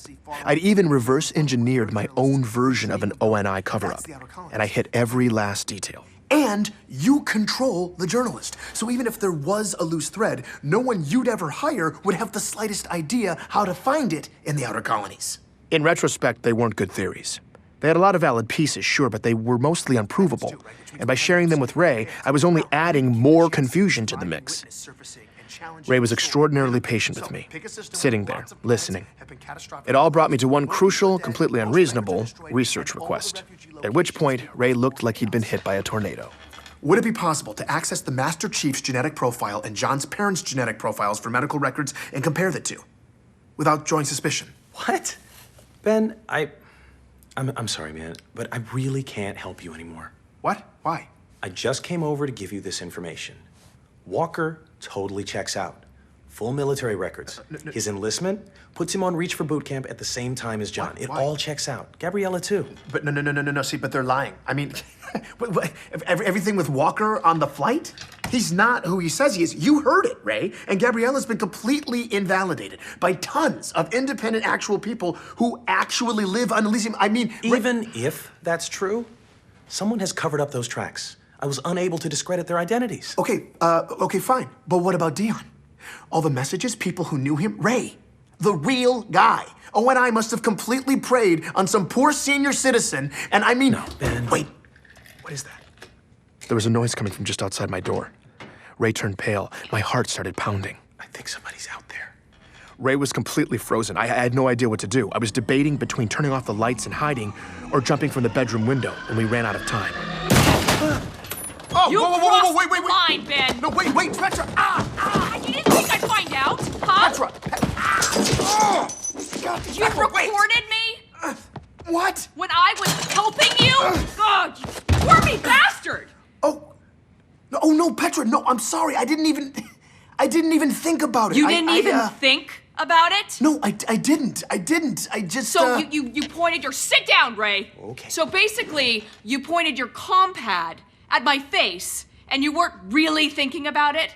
Now you know, as well as anyone, Ben, that you could use someone's words to destroy them. In that way, isn't your compad kind of like a gun? Oh, wait, I have a gun. It's right under my jacket. What would you think if I took it out and pointed it at your face? Please don't. Would you want me to be concerned about what I did with it? Yes, but Petra... But what if I'm not? Ben? Maybe I'm just not really thinking about it. I don't really know. Maybe I put it away.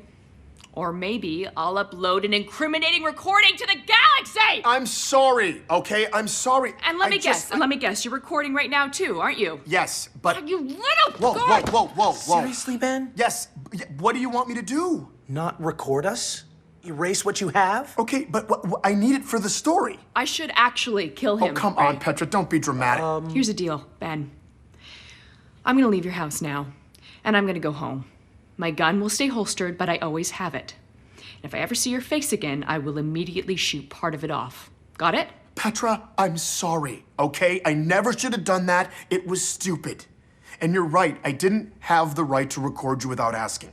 I never should have kept either of you in the dark like that. I know. No, Ben, you don't know. You have no idea.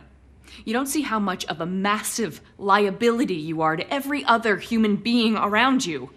God, I told you this already. You're sloppy. Look, I realize I'm a little out of my depth here with a lot of the technical stuff, but Ray takes care of that part. Nope, no, I don't. And Mashak told me how to secure my lines. I've got it covered. Ben, Mashak is probably listening to us on your compad right now. No, he's not. Mashak, are you there? Hi, guys. See? Unbelievable.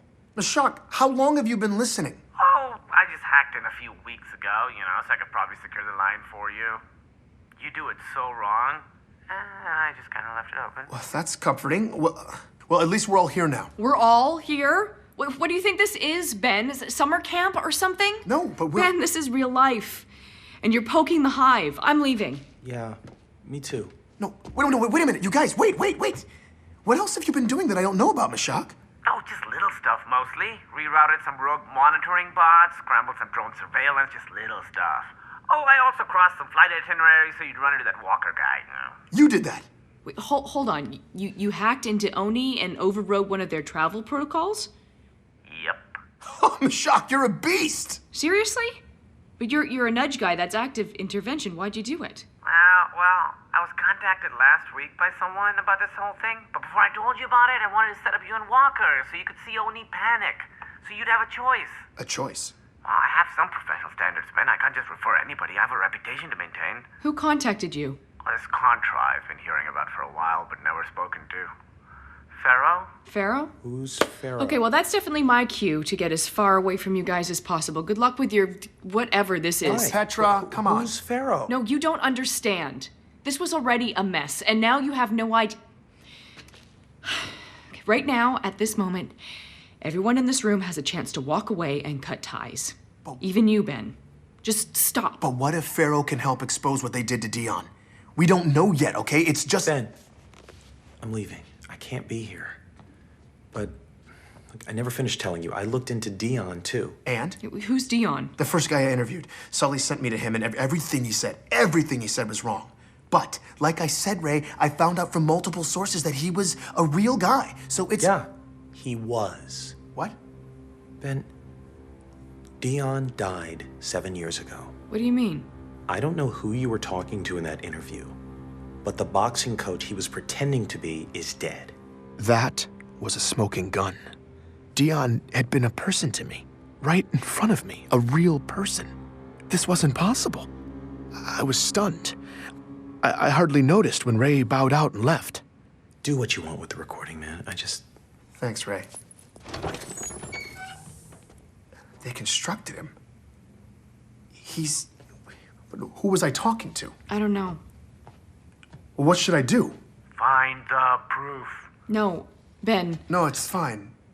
Petra, you should go too. You're right. You can cut ties. I totally get it. And I'll erase this recording too, okay? I promise I won't... Keep the recording, Ben. Petra left, and I totally understood. This wasn't her problem. Or Ray's either. It never should have been. So, what's happening now? I need to speak to Pharaoh. How do I get in touch with him? Actually, don't worry. She's about to get in touch with you.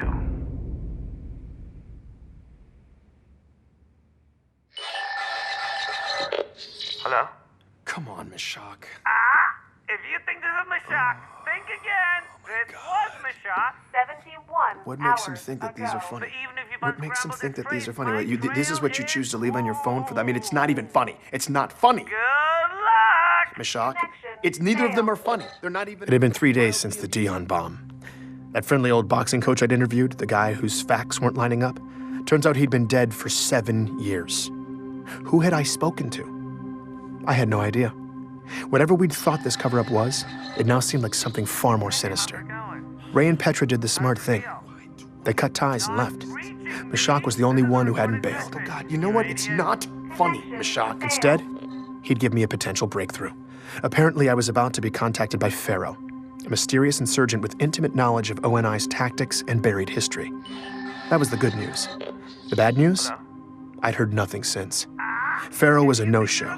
Meshach was AWOL, and I'd spent the past 72 hours listening to these two ridiculous pre-recorded messages over and over. You know what? Who do you think you're outsmarting? I'm the only human in existence who wants to find you.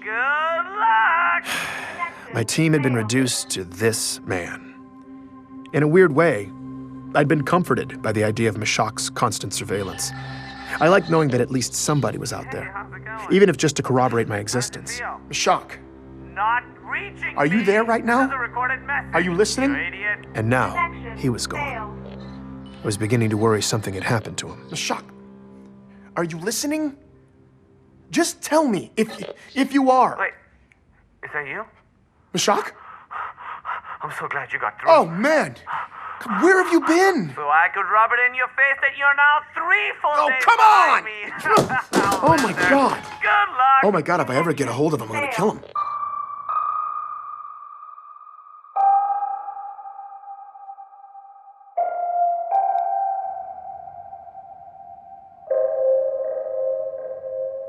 Hey, Ben. It's Ray. Listen. Is there any chance we could grab a drink? Okay, I was really glad to hear from Ray. With Meshach MIA, my imagination had been running wild. If anything had happened to either of them or Petra, that was on me.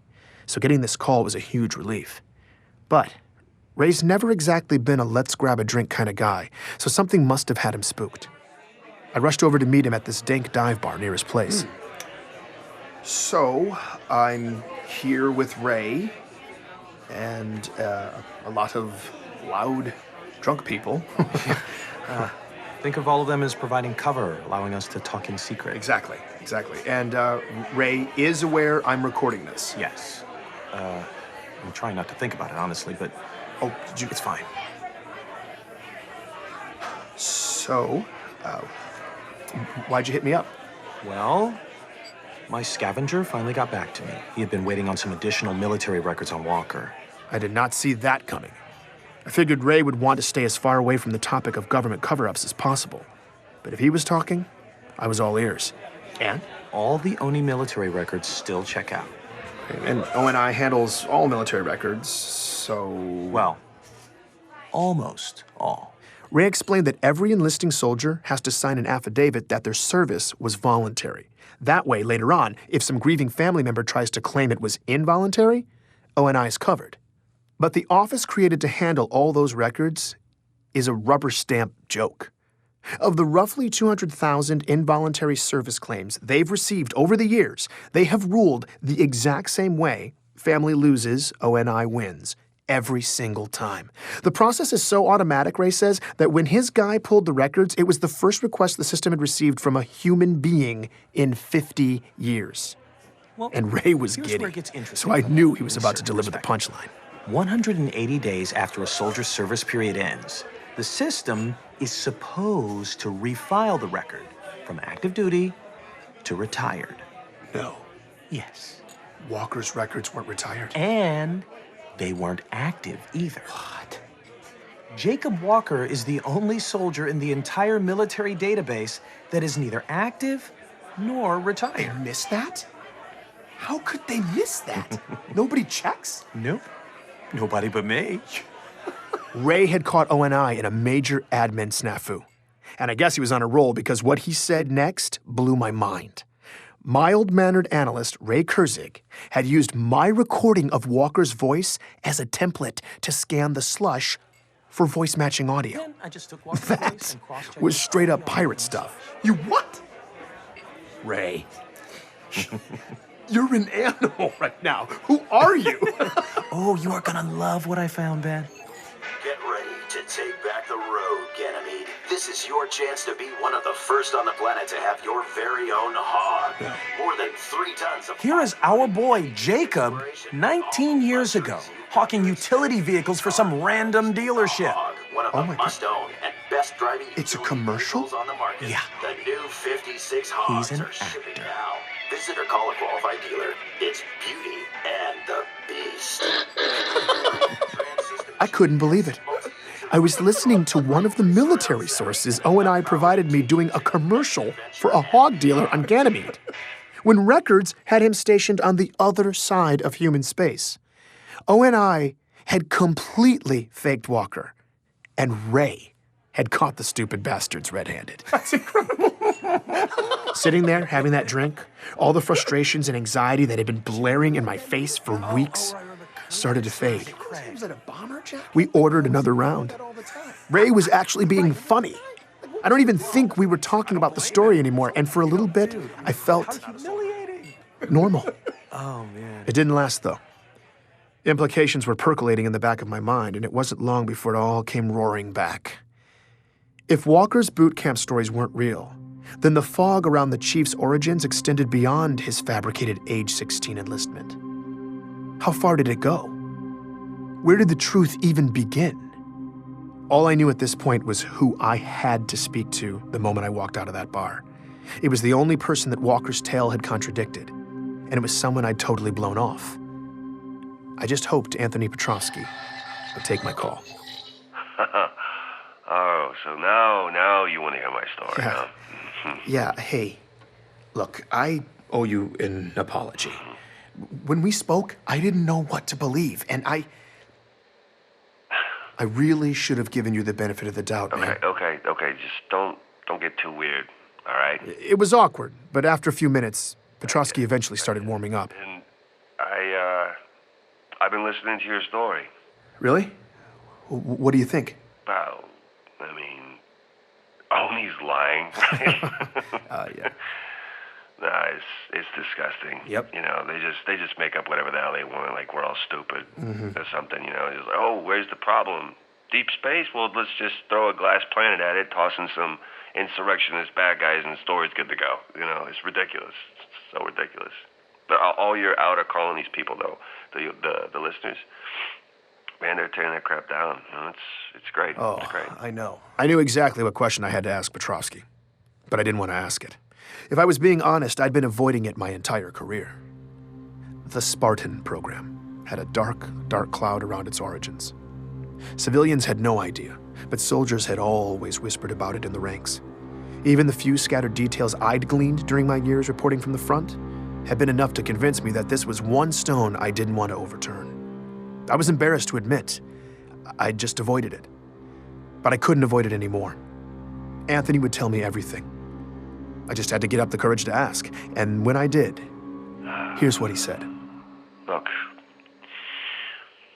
all I know is rumors, but everybody whispers about it.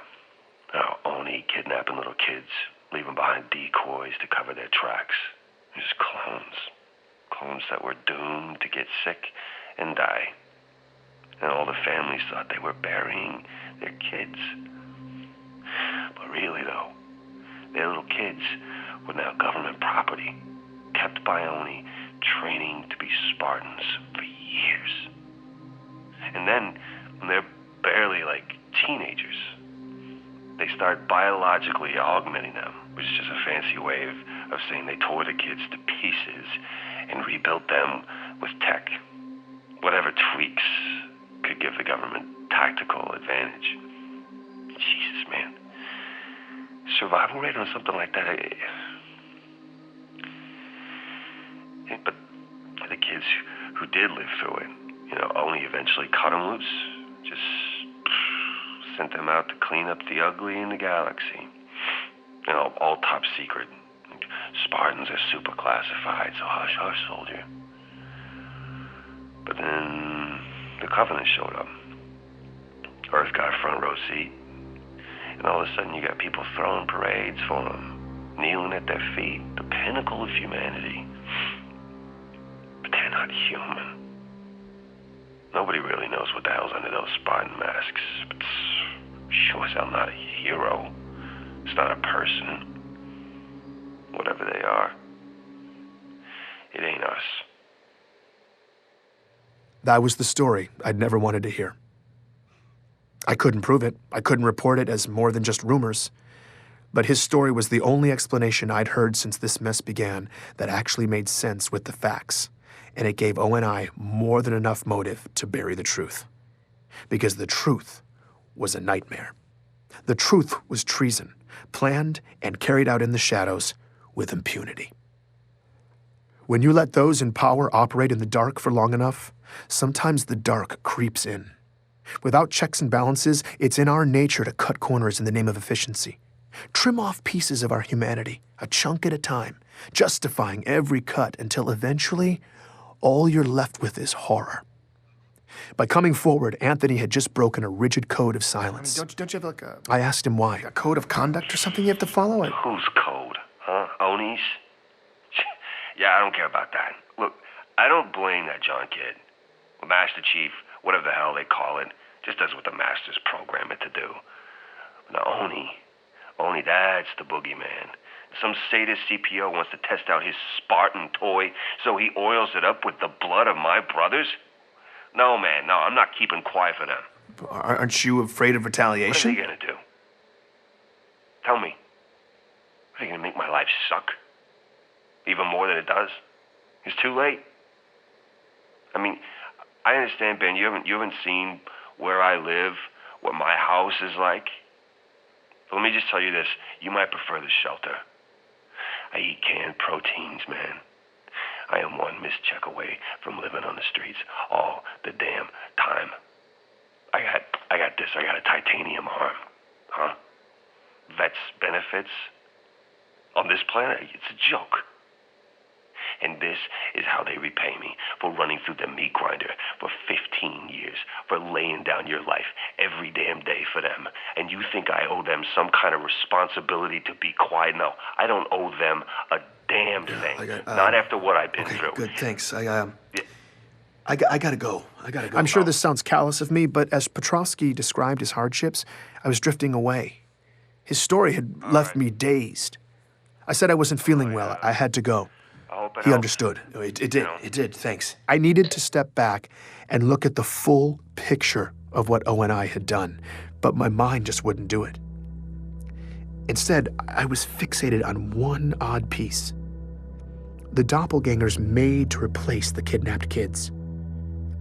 Out of the disgusting quilt Petrovsky had laid out, I was stuck imagining the tragic life of one of these clones. They were human. They were created in a lab, altered so their bodies grew painfully fast, their bones stretching by the hour, newborns inflated into 6-year-olds. Someone taught them to walk, to speak. Did their handlers touch them? Did anyone look in their eyes? Did they have names? When it was time, ONI plopped them into some other kid's life, leaving them alone in a dark, unfamiliar room in a bed that was probably still warm. In the morning, a family would walk in, strangers who wouldn't even know to explain any of this to them. No one would comfort them. They were completely lost. And then, these small children would begin to die, breaking, withering away, surrounded by confused, heartbroken strangers who were powerless to help them, all the doctors making frantic attempts to stop the spreading rot from eating this little, terrified person alive. It was all just desperate wailing against the inevitable, and they would be forced to endure all of it, because no one knew the truth, that these children had lived in chaos until they died in excruciating pain because someone had designed them to do just that. The nightmare the clones endured was not a byproduct of ONI's plan. The nightmare was the plan.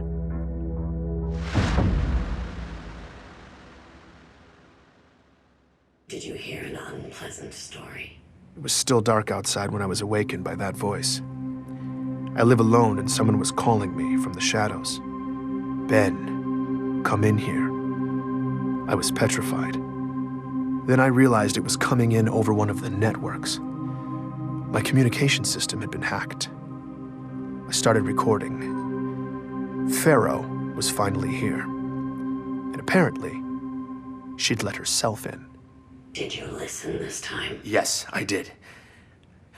I feel like if people knew this story, if we could prove the cover-up, it could really start a fire. Maybe, but you only have so much reach. With only controlling 90% of communication, that fire might take a while to spread. And and we're not sure we have that much time. Not with what's coming. What? What's coming? The anomalies in deep space your friend Meshach has been tracking. We don't know what it is yet, but it's getting stronger.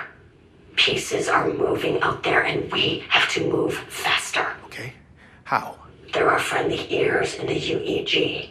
People who have been kept in the dark, many of them with real power. And if they heard your story, they would come down hard. Who are you talking about? Politicians? Who's O&I been keeping in the dark? There are high-ranking senators who don't know about any of this. You need to tell them. Speak truth to power. Get Oni Brass in the same room when you do it so they don't have a chance to spin it. And the senators would be able to blow it all up right there. Okay, but what am I going to do? Arrange a roundtable with O&I chiefs and Senate leadership? Even if those people ever were in the same room, they wouldn't invite me over to ambush half of them. I don't see the opportunity. We create the opportunity. How? By creating panic. We give the public a hard truth. Ugly information that Oni can't contain. The cover-up, the Spartan program stuff. No, that's what will ignite the senators. The public needs a headline, imminent and explosive. Your story will make waves in the outer colonies, but on Earth and everywhere else, it's too complex and historical to cut through the noise. We don't have time for a slow burn. The public needs to hear a simple message. That we all might be about to die. And that's what we'll give them. Pharaoh was a force of nature, and something big was about to happen.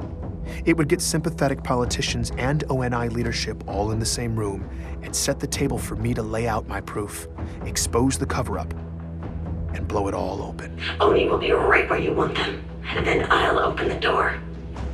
And once you're in, you go for the throat.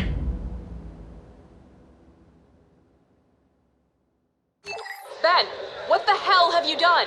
Do you have any idea how much insanity this is causing? I can't even... What are you doing? It's live feeds. I know what they are. Why are you putting them in my face? Pull the report! I just thought... Ben, hold on. I have to fire an idiot for cause. This was the first I'd heard from Petra in a while. Ben, get your ass out of bed and call me now! And judging by the messages she'd left me overnight, something major was happening. I hit her back right away. Well, Ben, congratulations. You now have us all fully engulfed in flames. Would you like to explain why? I had no clue what was happening. Anytime today, Ben. Petra picked up on that. You didn't do this. What do we even... I don't have time for this. Check your feed. Call me back. I did what she said. And the feed hit me with a tsunami of information unlike anything I'd ever seen. Every journalism outlet, every social hub, seemingly every person alive was buzzing about the same thing. The leak. The leak. It had hit the open network overnight, and it was all about the Master Chief. I didn't understand. As far as the public was concerned, reports of Spartan activity had almost always been categorically unknowable. And now he was front-page fodder? I skimmed the stories frantically, saw the same tags popping up over and over. Collusion with the enemy, civilian casualties, abducting a hero, assassinating an icon. Oh no, oh my God. What the Master Chief did that? What the hell is going on? Those were just the facts reported by journalists. The opinions of the public were far scarier. Like missiles firing wildly in all directions from every corner of inhabited space. This leak about the Master Chief, whatever it said, had already begun deeply dividing people, sending ideologues on both sides scrambling to gain the moral high ground. I needed to see the source material. It didn't take long to find. Everyone had the same file, a suppressed incident report from an embassy in the outskirts that had already been viewed almost 500 million times. What it said was perfectly clear. 10 days ago, in the outer colonies, the chief had suddenly appeared in the middle of a densely populated city at a regional embassy, where inside, long-awaited peace talks between human and alien delegates were on the cusp of an historic agreement. The chief stormed in and instantly killed the bodyguard of Outer Colonies Ambassador Richard Sakibo, starting a firefight that would claim 19 human lives. He abducted the ambassador and blasted an escape path through security personnel, mowing them down with extreme prejudice as he escorted the alien delegation to safety? Once aboard his waiting evac ship, they fled the planet, leaving years of diplomatic work in ruins. The next day, local officials picked up a signal beacon that led them to a nearby field. There, they found the architect of the talks, revered peace activist Richard Sakibo, last seen in the chief's custody, lying dead in the grass.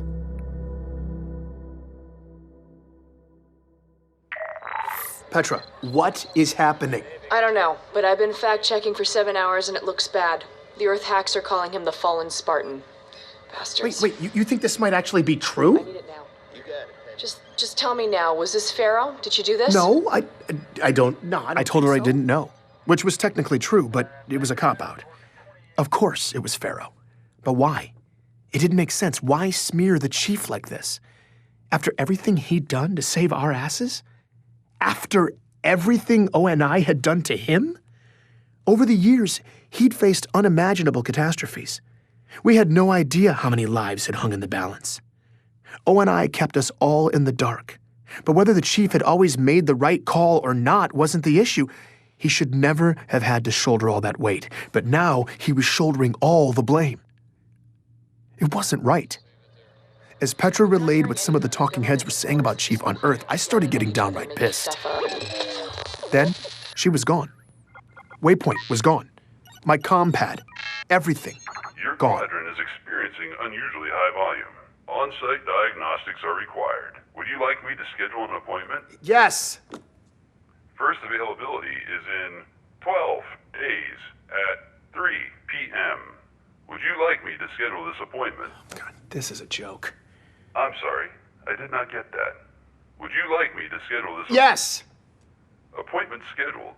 All services disabled. Goodbye. No, dude, mother! They were cutting my communications off for 12 days. This was no quadrant failure. ONI was trying to shut me down. And of course, they were doing it quietly. Meshach's security hacks had been keeping me a step ahead of them for the most part, but I didn't have time for this. I had to find out if we were actually stirring things up. I needed to find Meshach, and to do that, I needed a safe place with secure working comms. So I packed some essentials and headed out, taking back routes, dodging surveillance. Moving my workspace to an undisclosed location was a precaution I'd been needing to take anyway. ONI's latest move had just got me to pull the trigger. When I got where I was going, my contact helped me set up shop. And once I was live, this was the message that was waiting for me. Bento box! Loving what you did with the story, man! Really great pacing. But that last episode wasn't the same. It's just missing a certain, I don't know, me element? Ha! Anyway, I'm around, give me a call. After disappearing for 8 days, Meshach Maradi was just calling to say hi. He was the most frustrating human being I'd ever met. Benjamin! Meshach, I was certain you were dead. I mean, I could... You were wrong? Meshach, where in the hell have you been? Ben, listen, I'm sorry. Super sorry. But I had to go dark. I had to disappear. Okay, but... I asked him if it had something to do with the disturbances he'd been tracking in the outskirts. He said no. It was this other thing I was checking on for you. I don't know anything for sure yet, but I will soon. Fine, but listen, I realize you operate in a den of secrets, but you could have at least warned me before disappearing, I mean, right? No, not really. It's true. I operate in a very mysterious den of secrets. But this mission was on a level 3 stories below the subfloor of the secondary basement of my den of secrets. I shouldn't even be thinking about it. Just believe me, you not knowing was the only way. Thankfully, Meshach laid off the riddles for a bit, segueing into news from the outskirts. My last episode was having an effect. People were listening, taking it to heart, and they were pissed. The kidnappings, the military-grade augmentations, unless they were looking for somewhere to bury the truth, ONI seemingly had no regard for the outer colonies. This was an old ache for these people. Back when their survivalist spirit was bordering on independence, ONI had given the outer colonies their full attention. They pulled out all the stops to crush the oppressive insurrectionists. No one was shedding tears over that. But then, when the Covenant showed up and started glassing their planets to genocidal hell, The outer colonies were widely left to fend for themselves. It was this principle of selective intervention that had never sat well. But where my story had started to reheat that unrest in the outer colonies, last night's leak had brought it to a boil. So the idea is the chief went into berserker mode, right? That drip, drip, drip has a very different effect depending on where you live. All those herbivorous babies on Earth think they deserve their own dedicated Spartan messiah. Like he's gonna camp out on the moon, waiting to kill aliens or karate chop meteorites to keep them safe. So the word rogue panics them. But Meshach says it wasn't like that in the outer colonies. Whether the embassy story was true or not, the way they saw it, the chief wasn't the problem. O&I was using him the same way the UEG had always used them. For utility, when useful, but always disposable. Sure, nobody really wants a 7-foot-tall murder machine with mad skills showing up in their neighborhood. But in the outer colonies, Oni is still the real monster. My fury at Meshach had subsided. I was glad he was back. If I was going to pull off confronting O&I and exposing everything to the senators, I needed as much ammo as possible. And luckily, he was on the same page. After hearing my interview with Petrovsky, he'd buried his face in the slush, curating decades of data and the research of his nutjob predecessors, compiling sort of a greatest hits of O&I's atrocities. He pushed me to a scattergraph of every case of exotic pediatric autoimmune disorders for the first few decades of the century. Any kid who had a disease like John's. After some variable tweaking, a galactic map of human space popped up, decorated with clusters of dots, one for each sick kid. He told me I was looking at a reasonably accurate representation of where every single defective clone O&I planted had died. Wow. Wow, he says. Of course, wow. But you're about to turn into a wow when you see this. He overlaid the graph on another map that showed the distribution of human population. He asked me what I noticed. It's not random. It's not random. Ben, never be a statistics professor. This is the opposite of random, okay? For their Spartan abductions, Oni heavily favored the outer colonies. It's like their favorite candy store, except instead of candy, they were scooping up child soldiers. Because it's easier to cover your tracks out there. Yeah, and you could easily make the argument that these children's lives were assigned a much lower value than, say, those of Earth kids or kids from Mars. Genetically, they will be no worse than inner colony specimens, but as to the human cost, outer colonies kids just spend easier. I'm not sure if the data was going to be conclusive enough for the senators, but the implication was certainly heinous enough. The whole point of abducting kids in the first place was to create super soldiers for crushing the insurrection. That was the original mandate of the Spartan program. But in their secret child poaching, O&I had favored the very same parts of the outer colonies they were targeting for that military campaign. So years later, when the Spartans landed their bloody anti-insurrectionist campaign in the outer colonies, many of those Spartans were simply the harvested children of those communities coming home. But these native sons weren't fighting for their homeland. They weren't there to protect their families. They were carrying out the political agenda of O&I, serving the very government that had violated their families and torn them from their childhoods. As far as the not in my backyard philosophy goes, this was double dipping by O&I, enough to incite pure rage. But Meshach had been working on something else too. I've been tracking old police scanner data, putting it together for your big whistleblow. Makes a pretty gnarly case. Okay. Did you ever wonder what would happen if one of Oni's doomed to die clones didn't die? I hadn't considered that possibility, but it was chilling. What happened to them? It's not what happened to them. It's what happened to the people they'd been made to replace. 2 soldiers ran into a perfect copy of themselves. Think about it. You're secretly plucked from your childhood bed, thrown into a totally different life. And now, years later, you meet a mirror image of yourself. Someone who got to keep living your life. I mean, they'd probably seem to be more you than you. 2 records I found, 2 soldiers, both suicides. A story like that would be hard to listen to, but that's horrible. It would also be hard to ignore. Please try to get me that. I just hoped Pharaoh would know how to reach me. Don't worry, she'll find you. Probably soon, but who knows. Her mysterious den of secrets is like under the planetary crust. Just keep me posted. Whenever you guys penetrate the Dragon's Lair and explore your truth serum, I'll be standing by to track the ripples. Thanks, Mashak. I was having trouble falling asleep in my new workspace the next time I heard a voice calling me in the dark. This time, though, Pharaoh sounded human. Are you enjoying the show? No, actually, I'm not. After everything ONI's done, people are calling for the chief's The head. infection goes to the core, Ben. When you cut all the way in to extract it, you can't always control what sprays out. But you're the one spraying it. You chose to smear the chief. I'm not smearing anyone. Everything I leaked was real and But we don't know the whole story, and the implications of this story are the only implication is that an aging Spartan may be going off the rails. And sadly, it may be true. Your story set the table for that. When you break children to make warriors, you take a risk of burying psychological damage deep in your soldiers. And for critical decision makers, that's a liability. I don't know what motivated the chief to shoot up that embassy, and I don't know what he's doing now.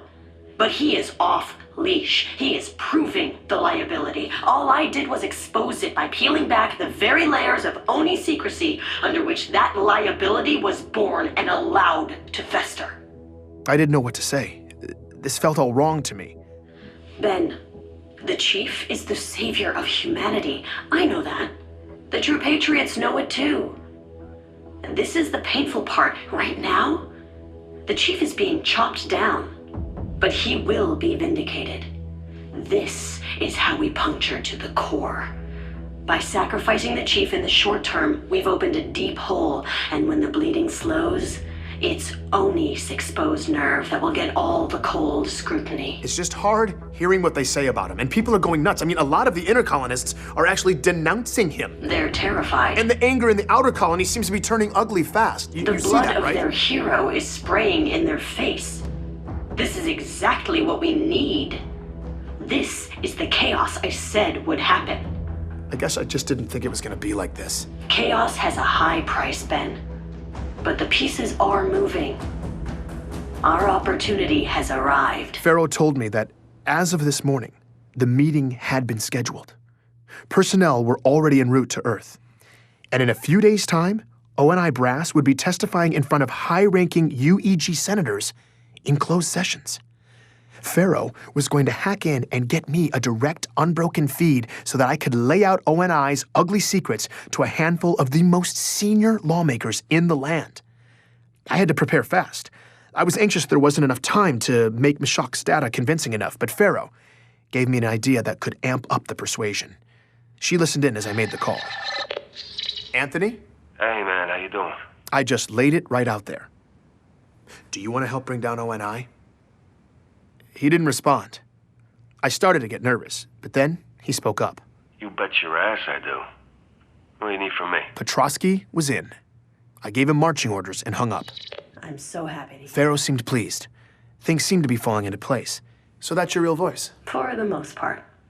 Just off enough to be untraceable. So why'd you switch it up? What happened to the scary voice? Well, we're about to go somewhere scary. I wanted you to feel like you knew who would be fighting at your side. I appreciate that. I couldn't believe we were really going to do this, but I was lit up and ready to go. Ben, I wanted to give you a heads up. There's still one more leak coming. What do you mean? It's the icing on the cake. Just to keep the pieces in motion. Okay, what is it? When is it hitting? It just did. I pulled up my public feed. It took a moment. And then it hit. A security video from the Outer Colony's regional embassy. Pharaoh was already gone. Is this real? But her latest leak was live. Right now, millions of people across occupied space were all watching the same thing. Master Chief Petty Officer Spartan 117, seemingly unprovoked, waging a brutal assault against the peace consulate on Biko.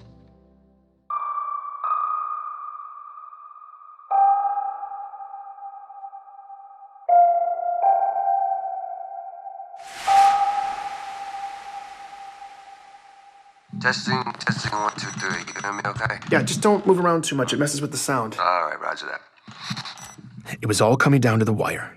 In a couple of hours, Pharaoh was going to hack into a closed-door session between the UEG and ONI, and I was going to expose all of the intelligence agency's ugly secrets to Senate leadership. Having Petrosky remotely record his statement in advance like this was going to give me one less variable to worry about once we were in. But I was still waiting on final materials from Meshach. I hadn't heard from Pharaoh all day, and I was urgently trying to pull it all together. I was a wreck. Come on. Considering he was about to accuse ONI of atrocious human rights violations, Petrosky, on the other hand, seemed completely calm. He wanted to chit-chat about the chief. So, high treason. Yeah. Do you think that's for real? I guess. That's what people are saying. Can you stay sitting up like that, please? The Master Chief. Damn, that's gotta be a black eye for only PR, huh? You know, boots all across the military are gabbing like they're at a slumber party or something. 3 days ago, Pharaoh had leaked a suppressed incident report from an embassy in the outer colonies that had everyone in disbelief or disarray. Less than 24 hours later, Pharaoh dropped the real bomb, a security video from that same embassy, showing that everything in the report was true. The Master Chief had turned diplomatic peace talks into a shooting gallery that claimed 19 lives. The shock of that second leak immediately turned to outrage, polarizing everyone by the same familiar geography: the staunch patriots of Earth versus the dogged survivalists of the outer colonies. It was the same caustic regionalism that had far too recently defined us. And now those old ideologies were creeping back out, masquerading as opinions, angrily cracking open the scabs. Meanwhile, the Master Chief, the subject of my entire investigation, was now the most wanted man in the galaxy. I hadn't even had a chance to dig into any of it. You think he did it? What? Do you think the chief shot up that embassy on Biko? Maybe he finally went nuts. Maybe he thinks we're still fighting insurrectionist guerrillas or something. I don't know. But, man, working for the Covenant? Oh, that's a stretch, right? I mean... I don't know, man. I'm sorry. We just gotta lay this down. All right, roger that. We were running out of time, and I needed Petrosky to focus. I started recording. I asked him to introduce himself and tell the world about the Spartan program. And from then on, he was totally on point. So just say who you are, and then just go into it. Okay. I am Corporal Anthony Petrosky, retired trooper of the 105th ODST Division. I am testifying by my own free will, under no duress by any parties, and I wish to make the following statement. In April 2525, while serving on a detachment on the UNSC Atlas, I witnessed firsthand an incident involving a 12 to 13-year-old male who identified himself as John 117. He had extensive scarring on his torso, consistent with post-procedural scarring I've seen on recently inducted Spartans, and under orders from an ONI CPO, John killed 2 ODSTs and critically injured 2 others, in an attack that greatly exceeded natural human ability. He didn't stutter. He didn't stammer. His thoughts were clear as crystal, told with purpose, as if he'd been waiting his whole life to speak with this much conviction. After a grueling military career that took his left arm, Anthony Petrosky should have been rewarded with dignity and opportunity. Instead, he was one of countless veterans the government had left behind. But this was his moment, and he'd never sounded more alive. As he laid out his damning testimony about ONI's biological augmentations of children, I knew Pharaoh had been right. Petrosky's words would humanize this story and persuade even the most jaded senators to listen. I had exactly what I needed from Petrosky. I am testifying with absolute certainty that the speed, power, and coordination this person exhibited was categorically impossible without the benefit of a full battery of military-grade augmentations. Afterwards, the Office of Naval Intelligence, through our COs, issued an order of absolute suppression of all accounts of this incident. Through coercion, pressure being brought to bear, we were ordered to keep silent, to never speak of this publicly upon fear of court-martial. How's that? That okay? Yeah. That was amazing. I can't thank you enough. Yeah. All right. You give him hell. Now I was just praying Meshach would come through. Pharaoh would be able to bypass the most sophisticated security system in history, and I could get hacked into a meeting between the most powerful people alive. I needed a miracle, and I needed it to happen in the next 90 minutes. Oh, God, what was I thinking? As I tried and failed repeatedly to get a hold of Meshach, I was trying not to dwell on what my plan had been, particularly because it sounded absurd. I was trying to corroborate my accusations against ONI by having Meshach Maradi convert nutjob conspiracy theorist data into documentation that a senator would find compelling. But I didn't have time to rethink the plan. I needed the documents. My calls to Meshach kept dropping, though. Something was up. The networks were a mess. I did not have time for this, and I was starting to panic when a message from the outer colonies finally came through. These files better make sense, Meshach. But there were no files. And it wasn't Meshach. The message was from Katrina, the old friend of John's that Ellie Bloom had put me in touch with, the woman who had told me about John's death. I hadn't spoken to her in weeks. Hey, Ben. I didn't really know who else to call, but I was hoping you could maybe tell me what feedback you were getting from the outer colonies this week. I had no idea what the listeners were thinking. Ever since I'd gone incognito, I hadn't heard any of their feedback. Stupidly, when I set it up, I hadn't properly secured the feed, and now I was afraid if I accessed it to hear what people were saying, ONI would trace my new location. I'd figured after my latest episode, the revelation that ONI had heavily poached the outer colonies for their child abductions would be garnering a strong reaction out there. But the way Katrina made it sound, the reaction was stronger than I could have ever imagined. People are going nuts, switching over to only using local chatternet services like it's 50 years ago or something. It's this new Colonial Alliance group. They're everywhere, holding all these demonstrations in the streets. Thousands of people are turning out. And they keep chanting about self-reliance, talking about how we need to be preparing for this big embargo, all these boycotts, the UEG offices shutting down. I don't know. It seems peaceful right now. I feel like we should get off-world, just in case it breaks bad. I've kind of already been freaked out anyway. I don't know if I'm being paranoid, but I think someone may be targeting me for helping you. And Ellie's in the same boat. All these power surges and crazy service interruptions. Last time I talked to you, my entire system was overrun with corrupted files, and my whole neighborhood lost power. I don't know. But if someone is trying to get us, I'm worried what will happen if things get too chaotic out here.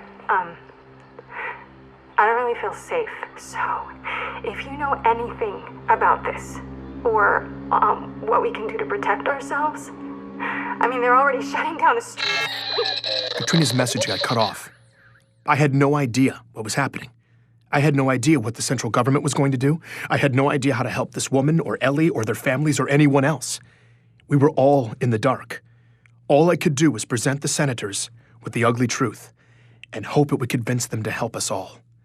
And I was running out of time to make that a reality. Thankfully, Meshach finally emerged from his subterranean world. So, I just sent it. Perfect. Got it. Thank you.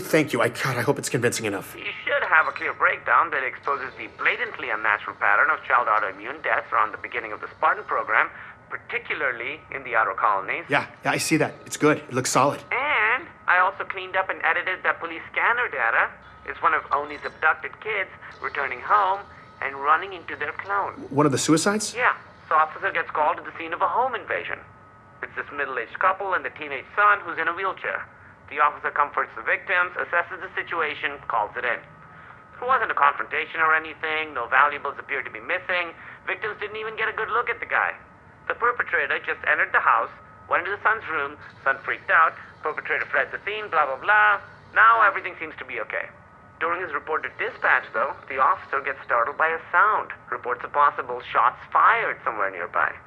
Backup arrives to canvass the area. About 10 minutes later, same officer reports discovering a body in a nearby field. It's a teenage kid, dead from what appears to be a self-inflicted gunshot wound. That's where the officer's report to dispatch took a turn. 7 Charlie 19, what's the rush on? It's the exact same kid. The kid from the home invasion over at Sten. I mean, it's 1056. Looks like his identical twin. I don't even know what to say. 7 Charlie 19, ME is en route. The medical data Meshach had sent along with the audio made the picture even uglier. The son was in a wheelchair because months of medical procedures had left him with permanent nerve damage. from when he was 6 years old, under treatment for autoimmune and significant cognitive disorders. Those procedures that left him paralyzed were nearly identical to those from John's medical records. Before the survivors had been removed from the data, this boy had been one of the dots on Meshach's scattergraphs of likely clones. I didn't know what to say. So I realize it's messy. Whether you can use it or not, at least now you know. I didn't have enough time to wrap my head around this new piece. So I made the difficult choice not to use it. But hearing yet another ONI horror story made me all the more determined to blow it open. I just needed Pharaoh to show up in the next few minutes with a miraculous way to get in the door. Thanks, Meshach. So this should all be going down here in Don't be nervous. You'll be great. I've got all my channels open, ready to go. Whenever it pops off, the murmurs will pop up. And if the senators are making moves against Oni, that's the kind of chatter that rattles teeth. So don't worry. We'll know soon enough if it worked. Thanks, man. Okay. I'll, Hey, just real quick. I know you're super busy right now with your crusade of honor, but as soon as you can, you need to get caught up with what's happening in the outer colonies. Your last episode is turning kernels into popcorn, and there's a fault line in the tectonics I need to talk to you about, so here is... Ben will call you back. Hacking in and cutting off Meshach, yet another dramatic entrance for Pharaoh. And this one came not a moment too soon. Pharaoh, what's happening? I'm all ready. Do you have a way in? I'm already in. And this is how it's going to work. You have the files ready for upload. I'll secure a connection and give you a direct feed into the hearing. You'll present Petrovsky's testimony, upload the files, and make your case. Quickly, because they're going to do everything in their power to shut it down. They might even be able to trace your location. If they run too much interference, I'll have to scale us back to a one-way feed. So we may end up flying blind, but they'll still see and hear everything you say for as long as I can keep that connection open. Are you ready to play for real? I had to be. Yes. Good. I'm patching you in now. Go for the throat, Ben. This was it. Every shred of journalistic integrity I had left was about to go out the window.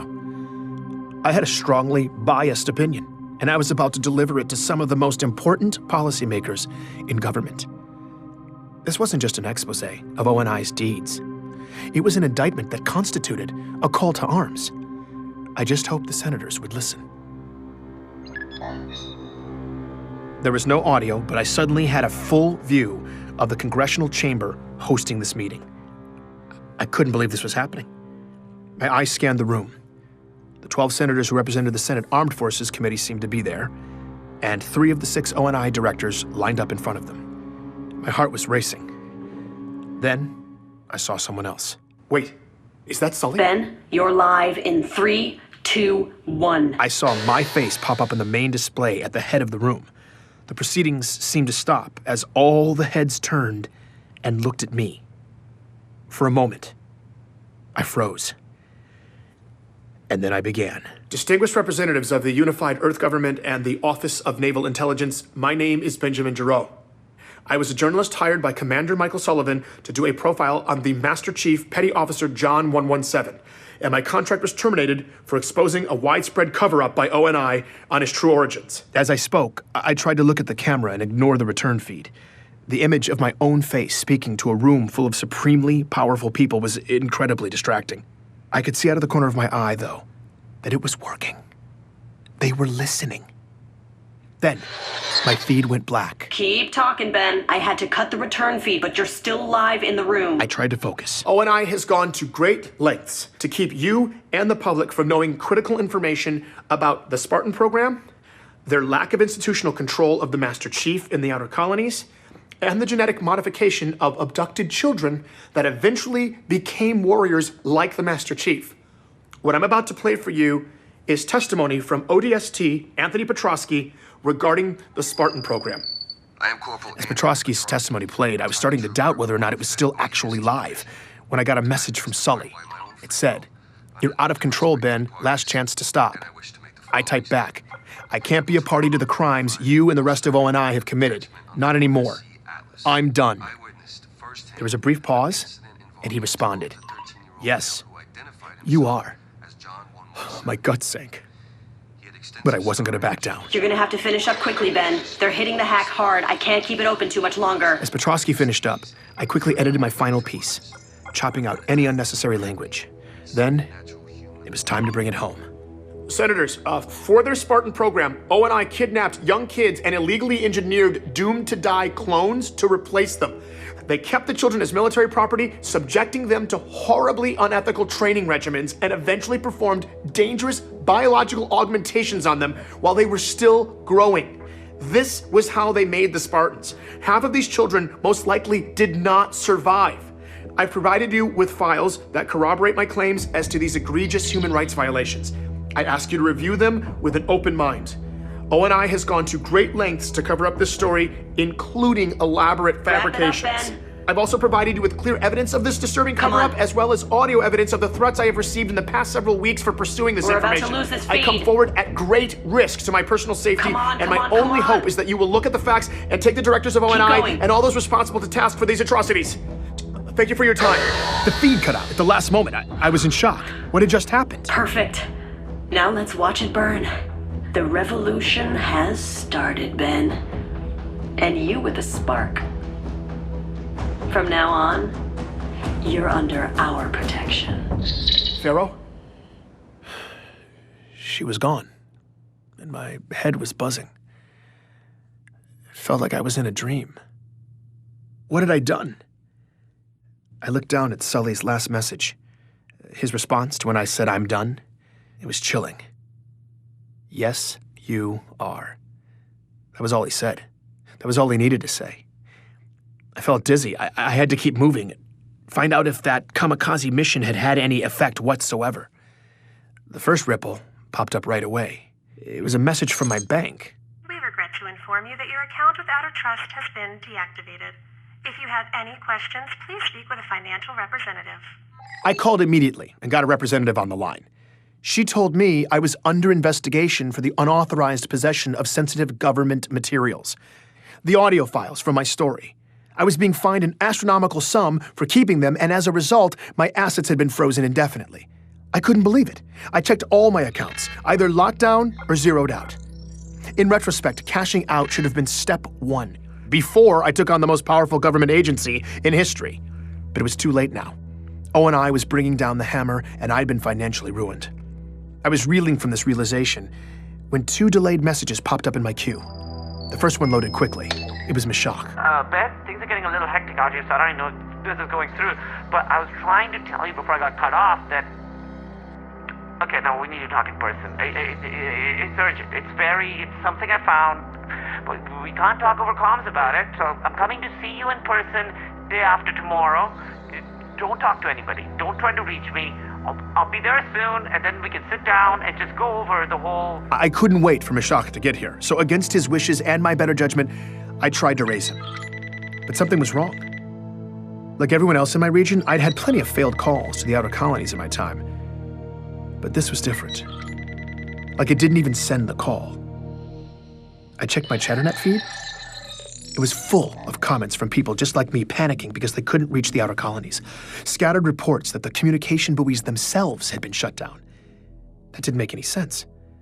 The second delayed message finally finished loading. It was from Katrina. Ben, I can't even point it down. It's totally gone. We're completely my parents, Ellie, no one from the whole system is Internet. And there's a full core. Please, if you can tell someone what's happening or get somebody to need help and we need food And then, silence. That was it. I couldn't get through again. No one from the inner colonies could. The outer colonies had been completely cut off. After years of O&I quietly committing atrocities from their high perch, it felt like their phantoms were finally in motion, shifting the landscape with unknown objectives. Somewhere out in the shadows, they'd created. I listened to Mashak's message again. I needed him to help me sort this out. The idea of sitting here, waiting in that darkness for him, scared the life out of me. I had to be patient. I just had to get through the next 48 hours. but he would never show up. That message was the last time I heard from Ishaq Maradi.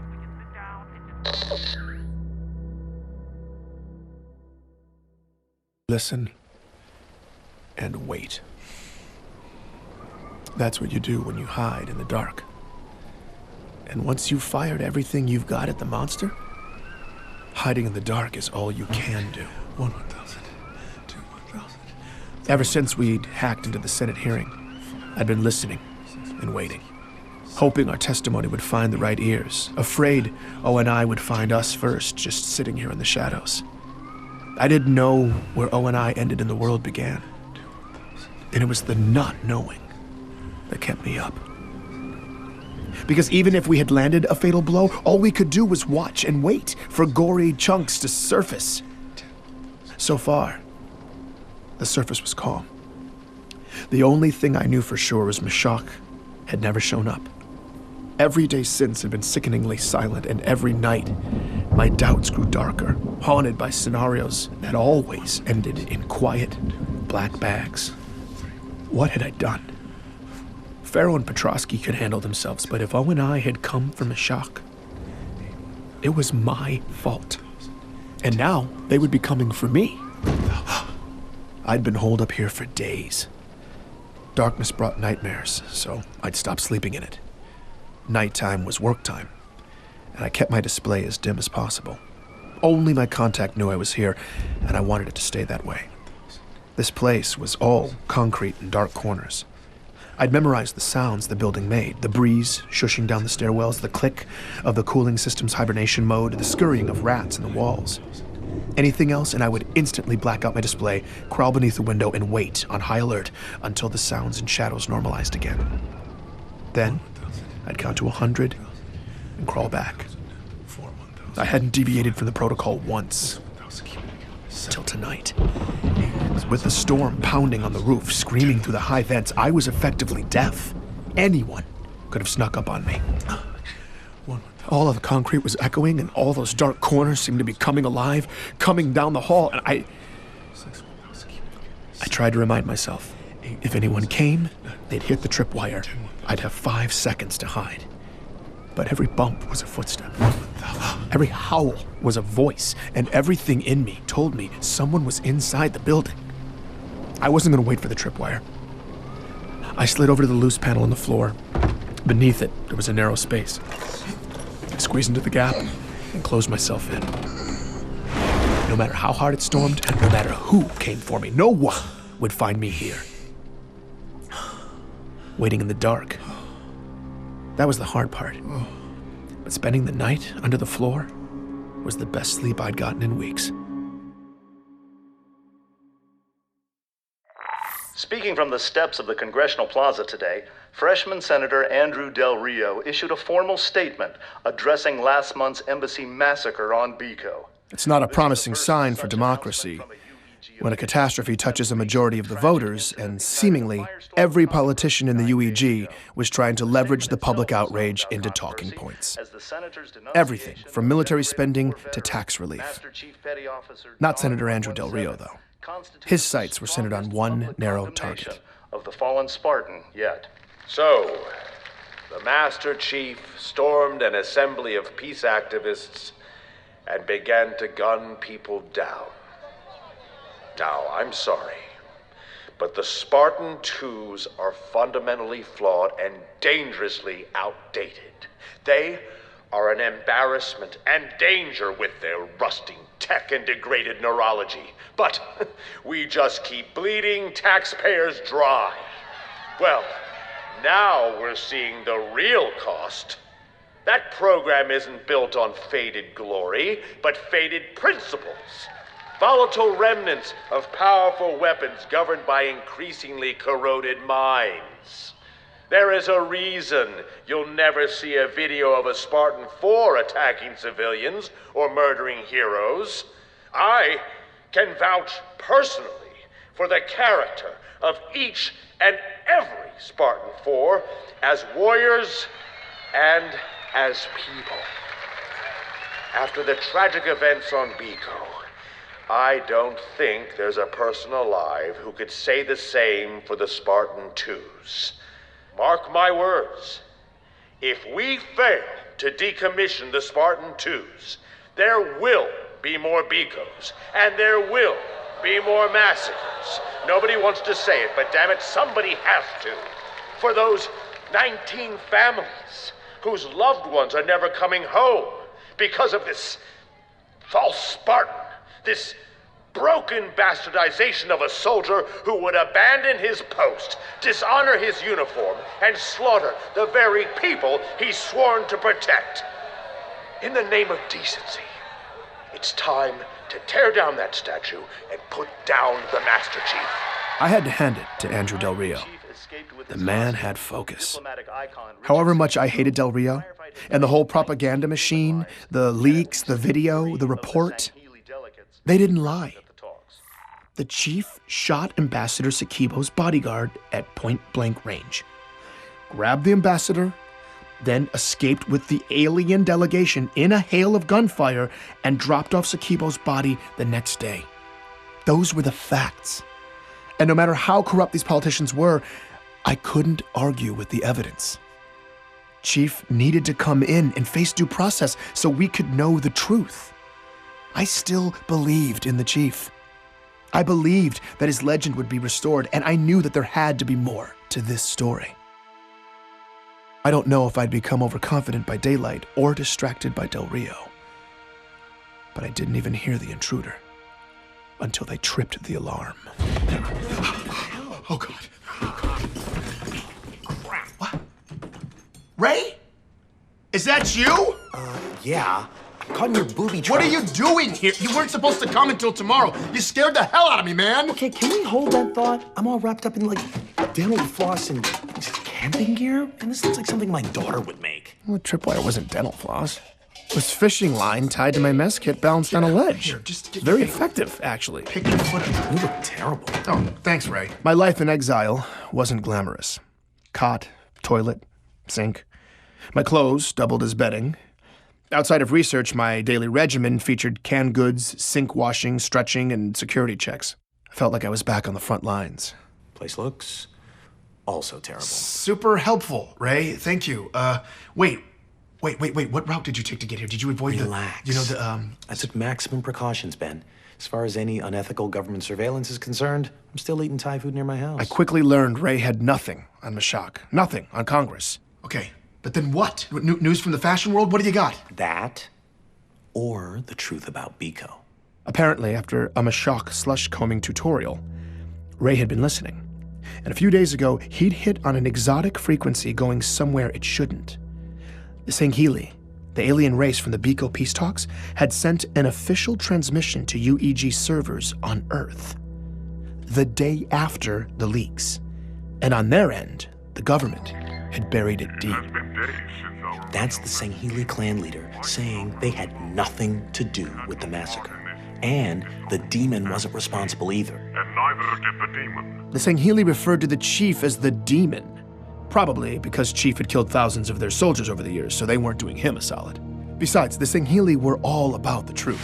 If they shut up your embassy and sent you a message about it, it would be boasting about kill count, not an appeal for justice. Why do you sit silent while your people demand unjust blood? He's making it sound like Biko's lusting for vengeance. Huh? No, I've been looking at Biko for days. Look, it's totally peaceful there. Exactly. I did some checking, though. That feed is an old loop. The outer colonies are mostly cut off from us, but someone's cut Biko off from everybody. Nobody outside Biko knows what's happening there, and it's ugly. Ray had managed to track down Ravi, a scavenger who had made his living going terrible places, then selling intel to the highest bidder. He'd been sitting on Biko fact-gathering since Sakibo's funeral, and for this job, Ray was getting his money's worth. Protests, riots, martial law, but since the funerals, not a single prominent figure on Biko has said a word about any of it. At least not in public. Off the record, Ravi's embassy contacts were livid. Sakibo's people wanted to make a statement, clear the Sanghili, but they couldn't. The magistrate, Laurel Adams, had silenced the leadership and the media. Nobody was talking. How does she have the authority to do that? She doesn't. Adams is a puppet. The gag order came from Earth. The UEG? Why would they squash the massacre? To protect the chief? Nope. To cover their own asses. After uncovering a serious security threat 1 week before the talks, Ambassador Sakibo had petitioned the UEG for support. Badly needed support. But the senators blew him off with an automatic rejection. Sakibo's office had no choice. Regional stability was hanging in the balance, so they went ahead with the talks. And it broke. Very bad. Gag order landed, media silence. And off the record, the only answer Ravi could get when he asked who did it was not the Sangheili. But once Pharaoh's leaks hit and the chief was the bad guy, Biko's streets popped off and Sakibo's people took action. They broke rank, quietly launching an independent investigation into the massacre. The only suspects were a bunch of extremists called Sapien Sunrise. The Sapien Sunrise believed species integration was destroying civilization. Humans pure, aliens bad, that sort of thing. Most of these groups just got together in somebody's basement over baked goods and hate speech. But Ray was pulling up terrorist dossiers, donor registries, military protocols. Sapien Sunrise were packing way more than pastries. And Sakibo's talks would have represented everything they hated. Here's the overview. They did it.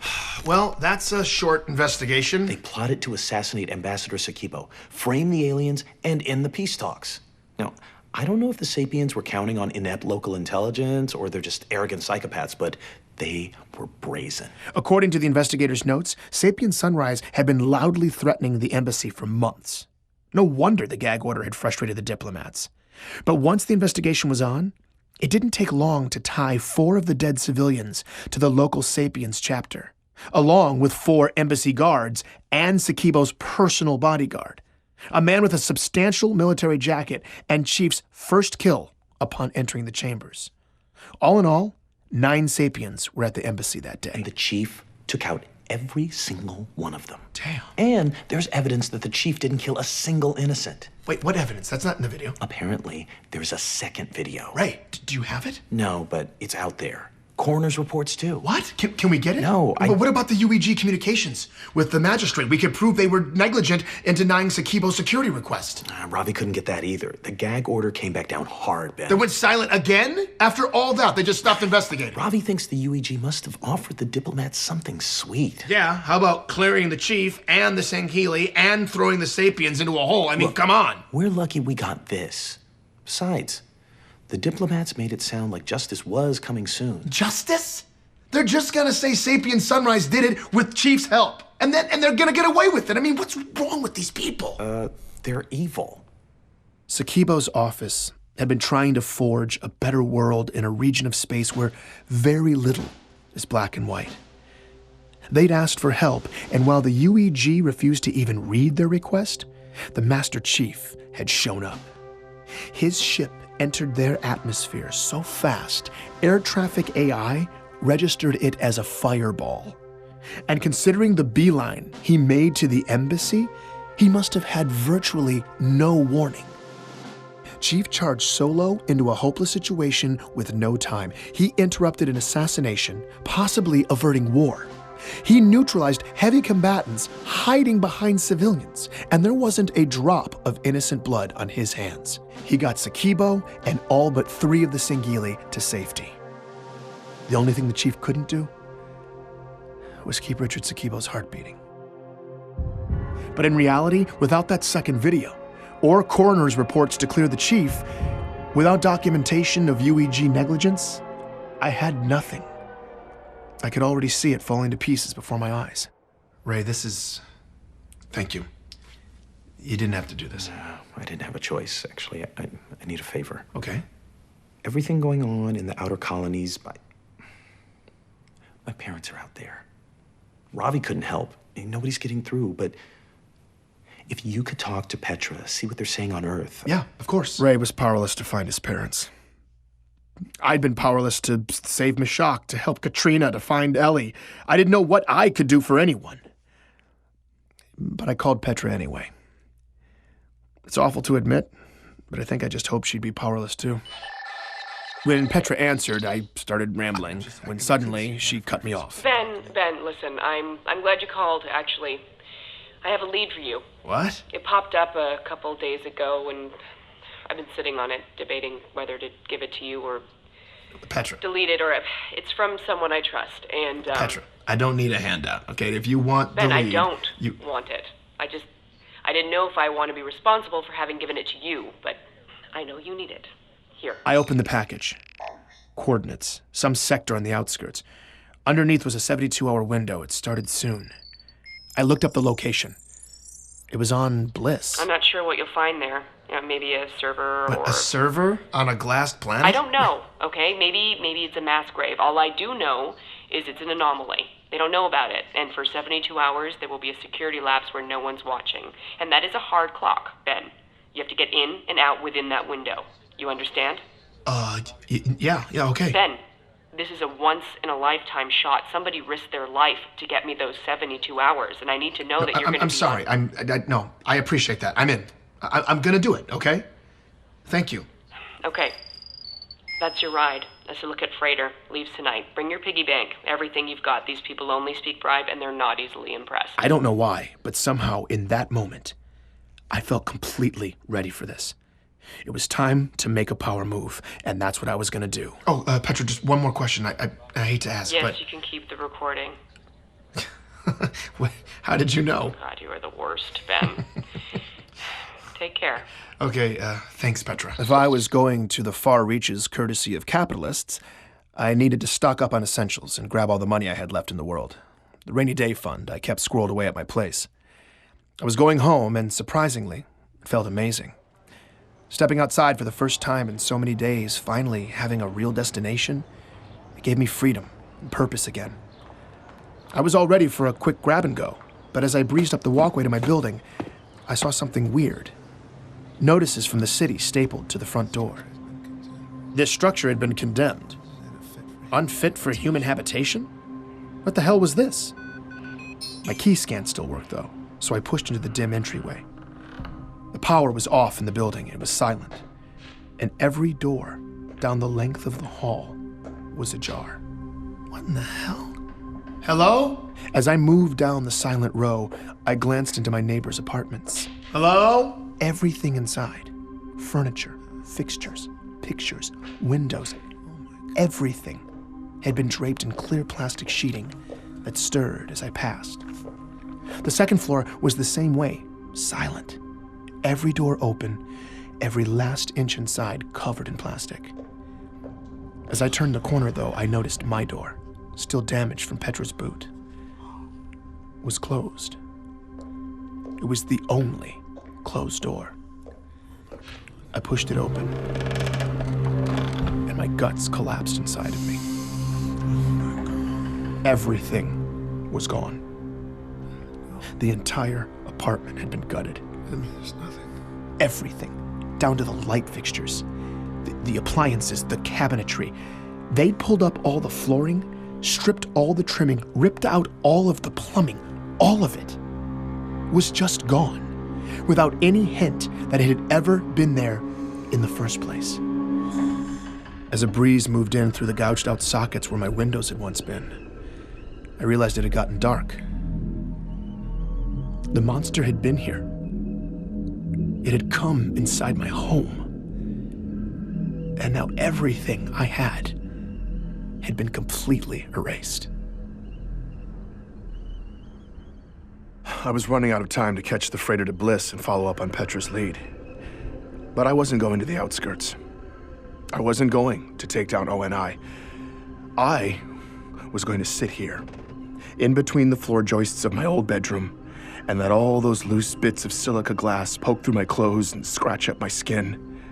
At this point, I didn't care. The room I used to sleep in didn't even have a floor anymore. The night was pouring in over my shoulders, and no matter how hard I tried to disappear into my hoodie, the temperature just kept dropping. I never should have come here. They'd evacuated my neighbors, taken all my things, my stash of money, torn everything down to the bone. And they hadn't even left me a hint that I'd ever existed in the first place. ONI could erase anything they wanted to. I just sat there, It was quiet. When I got a call. Hello, who is this? Ben, you need to get out of there now. They found you. Pharaoh? Wait, no, how Ben, did you... listen to me. I told you I'd protect you. Now go before it's too late. Protect me? I don't even know who you are. How can I even trust which you know, I'm not going anywhere. Have a pity party later. You need to get out of there now. It was already too late. Okay, Ben, listen to me. Ben. I could hear them out there through the giant hole where my windows used to be. Oh no. I needed to hide. Stay quiet. If they were using biometrics, I needed to slow my heart down too. But I was terrified. And then I froze. ONI was here. And everything became instinct. I flew out of my apartment into the hall. A door. Any door. I picked one, but the plastic sheeting. I stepped too loud. So I retreated and slipped through a door across the hall. Soft feet this time. Moving as fast as I could toward a back bedroom, avoiding the wrinkles on the floor, navigating the silhouettes of draped furniture. Trying to be silent. I curled up beneath a bedroom window and listened. That was my door opening. They were in my apartment.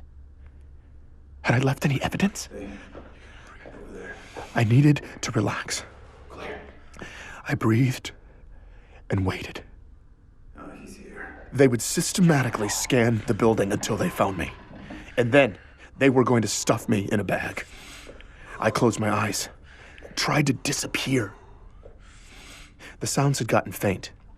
This was my chance. I could make it to the stairwell, but I had to go now. I went, and 3 strides into the living room, I could hear them coming around. I dropped down out of sight behind a couch. They were right outside. I waited. It was quiet. And then they struck. No. The agents began to overpower me. They were about to put me down when... The agents crumpled to the floor. They were dead. What happened? I tried to clear my eyes so I could see when suddenly I heard one of the agents still alive.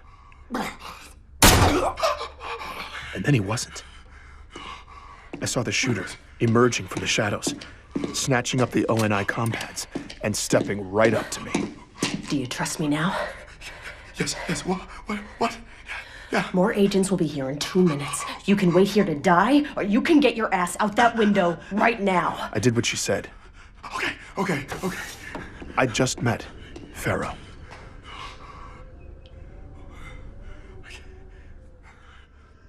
All right, I guess. Pharaoh led the way along the ledge to the fire escape. I was trying not to look down. We jumped the last several feet, and I immediately ran across the street to take cover. Pharaoh, where are we going? Stop talking. I did as she said, trying not to think. She moved quickly, staying in the shadows. I tried to step where she stepped, but it was hard to keep up. I was almost out of breath by the time she finally ducked into a drainage canal and stopped.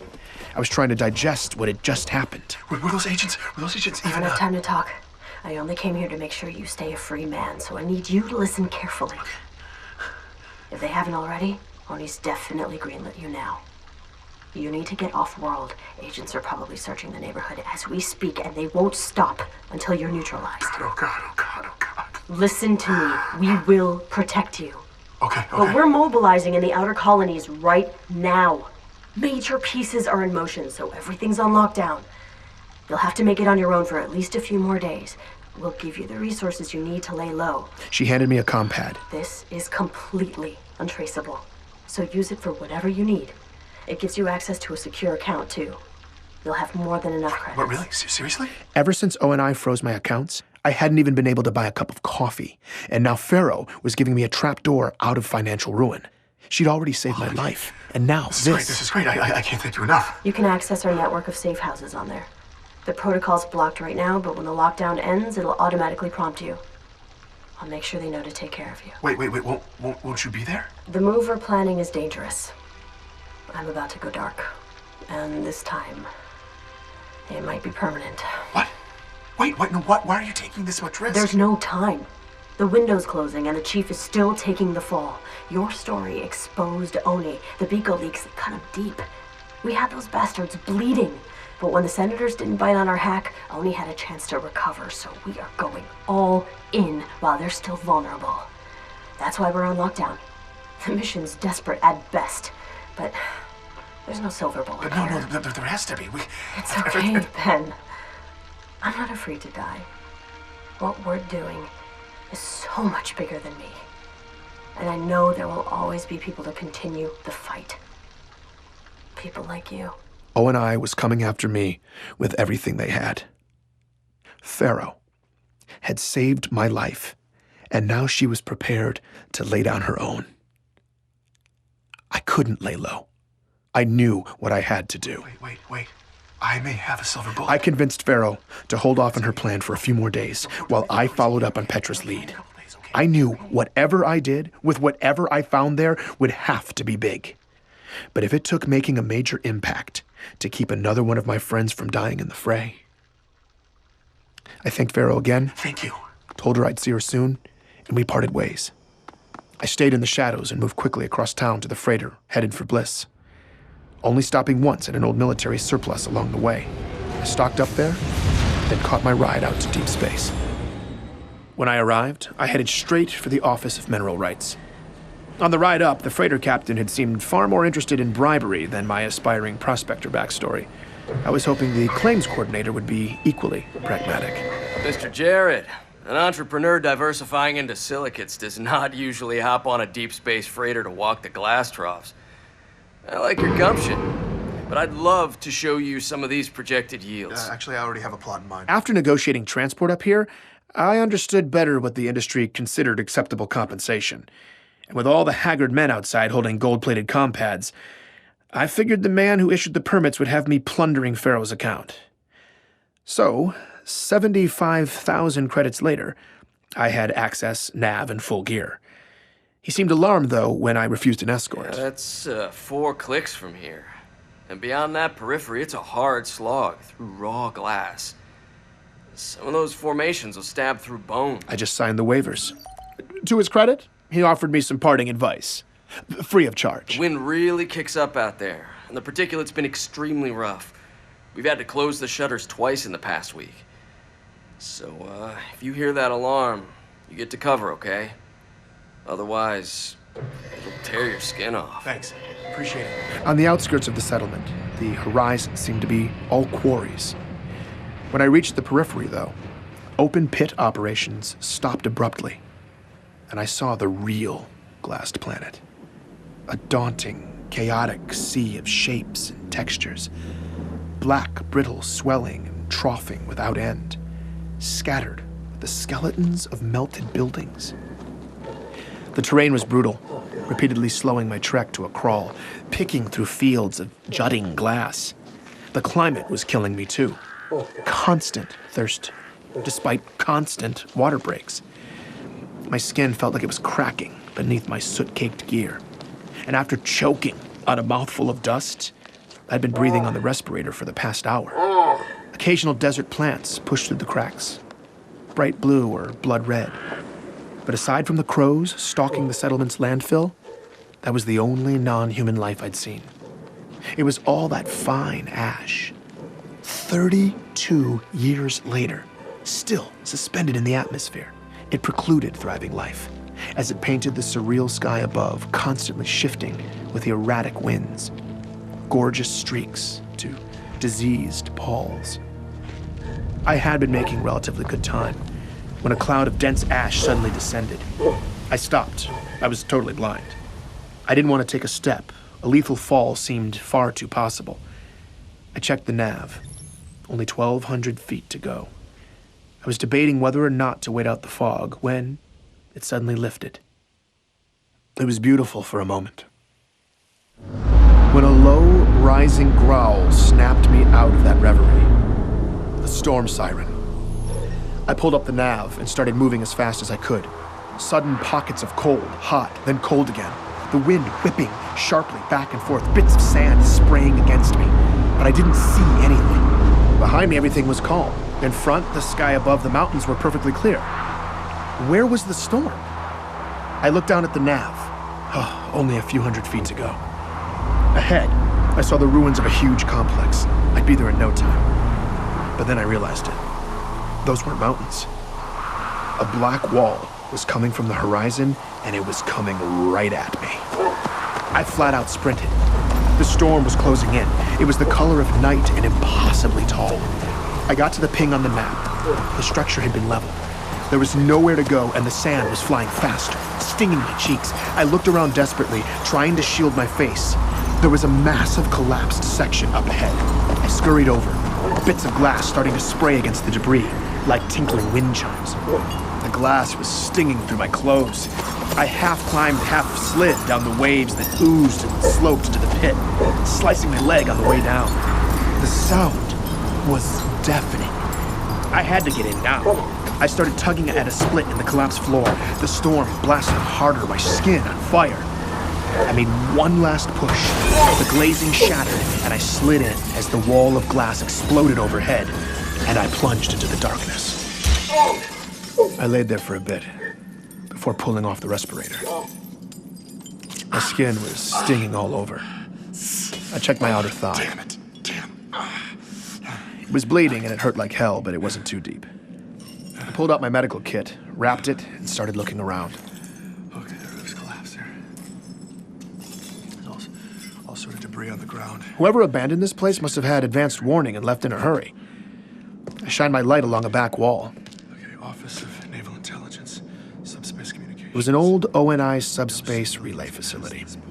One of the hundreds scattered in deep space to cut back on comm delays between Earth and the outskirts. ONI wouldn't have left anything useful in a place like this. Okay, Pedro, what am I looking for? I followed every warning sign I could find, looking for anything restricted access. A few flights down and dozens of turns in, I was standing on what appeared to be the lowest level.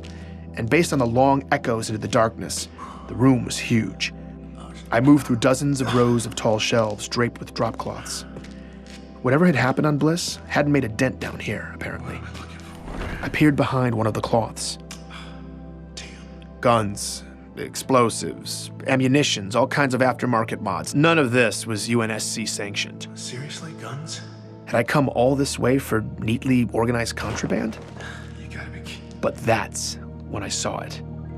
Out of the corner of my eye. Coming from the shadows at the back of the room through a glass door.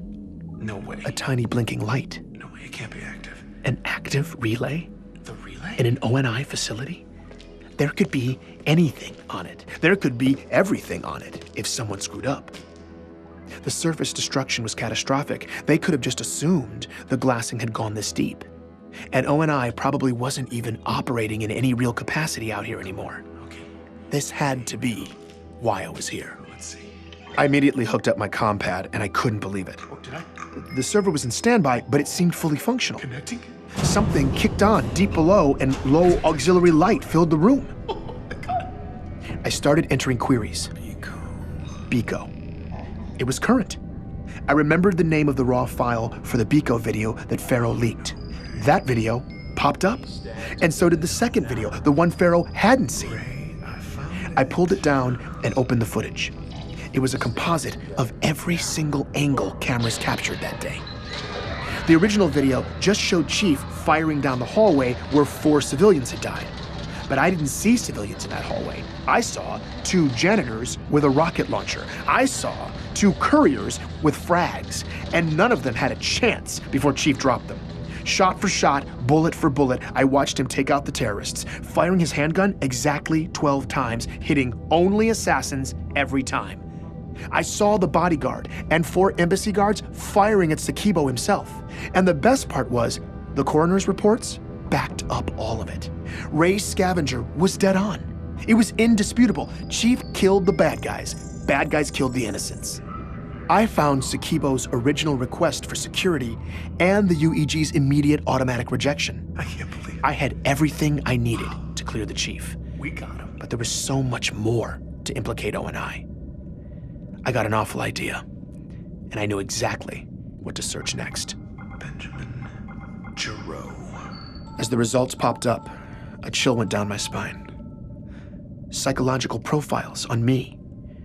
Conversations between Sully and his bosses. Bullet point lists of my pressure points and relationships. This was making me nauseated. I downloaded the files, but I couldn't read it. Oh, no way. I scrolled through my interviewees. Gabriela Dvorak's real military jacket, 2524, she was on Dwarka. She'd never set foot on the planet where she supposedly liberated a young John. The war camp survivor, Thomas Wu, the man who also lied about there being camps on John's planet, O&I chose the carrot over the stick with him. They promised to fund more memorials and awareness campaigns for survivors of the insurrectionist camps that Thomas and countless others endured. I found the actors, too. Walker, I see you, bastard. Paul Gustafson, a.k.a. Jacob Walker, was in there. His acting resume, personality notes, agreements to surrender existing work and retire. And then I found Dion, or Simon Kensington. There was even video of him rehearsing, tweaking his Dion delivery, responding to whatever prompts his O&I handler was giving. As I listened to him discuss my emotional vulnerabilities, my nausea turned to rage. Bastards. But when it came to the story I'd never wanted to hear, Anthony's story of the Spartan program, I realized I was still scared to see hard evidence to prove the rumors. But I went for it. I quickly found myself looking at highly classified assignments pushed to O&I scouts in 2516. Queries and requisitions from planet after planet, weighted toward the outer colonies. And then the qualifications for the Spartan 2 program. A list of physical and mental criteria, genetic compatibility with a slate of augmentation procedures, and optimal age. 6 years or younger. I did one last search. John 117. There he was, on a list in 2517. I began to follow his name on a trail of documents that continued past the day his parents thought they'd buried him. The progress reports, written by scientists, language you'd use to describe an expensive technological prototype. But they were talking about a child. They had done that to a hero. To my hero. And countless other children. I was just digging in when, what the hell is that? Corrupted files started hitting my compad. I immediately disconnected from the server and checked the files. They were fine. Oh, thank God. Then, it just shut down. Wait, no. Oh, no. I was terrified. Had I gone over Petra's 72-hour window? Had O&I just caught me looking? I checked the time. Okay. I was fine. Okay, I'm fine. But then, It's okay. what was that? I looked at the server one more time. That little standby light? It was glowing brighter, pulsing at me. I was starting to lose it, but it didn't matter. I had what I needed, and the storm was over. I emerged from the bunker. It was time to leave this sad, ashy nightmare behind. As I trekked back across the wasteland, I stepped with more confidence. I knew this terrain now, and I had O&I right where I wanted them.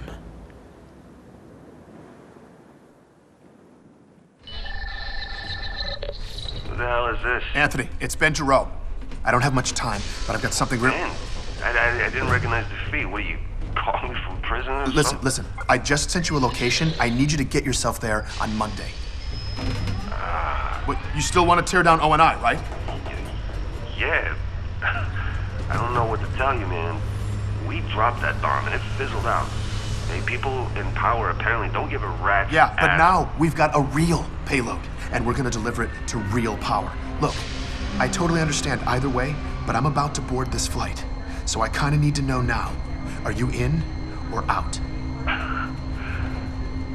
I'm in, Yes. okay? You are a I'm telling you badass. though, the Senate is Anthony, not... we don't need the Senate. And trust me, by the time we're through, every crooked, lying bastard in the UEG is going to be charged with high treason. I'm Benjamin Giroux, and this is Hunt the Truth.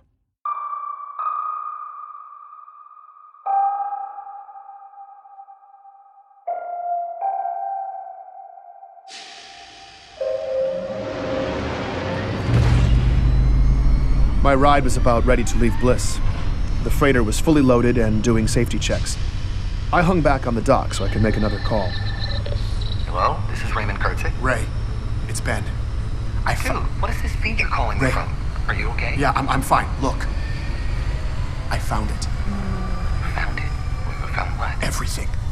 What do you mean, everything? Look, I just transferred you the files. Don't say what it is. Okay. hold on. I listened as Ray opened the folder and saw everything O&I had never wanted us to see. Ben, where did you get this? You wouldn't believe me if I told you. But this is our chance, man. This is our only chance to put a stop to all of this.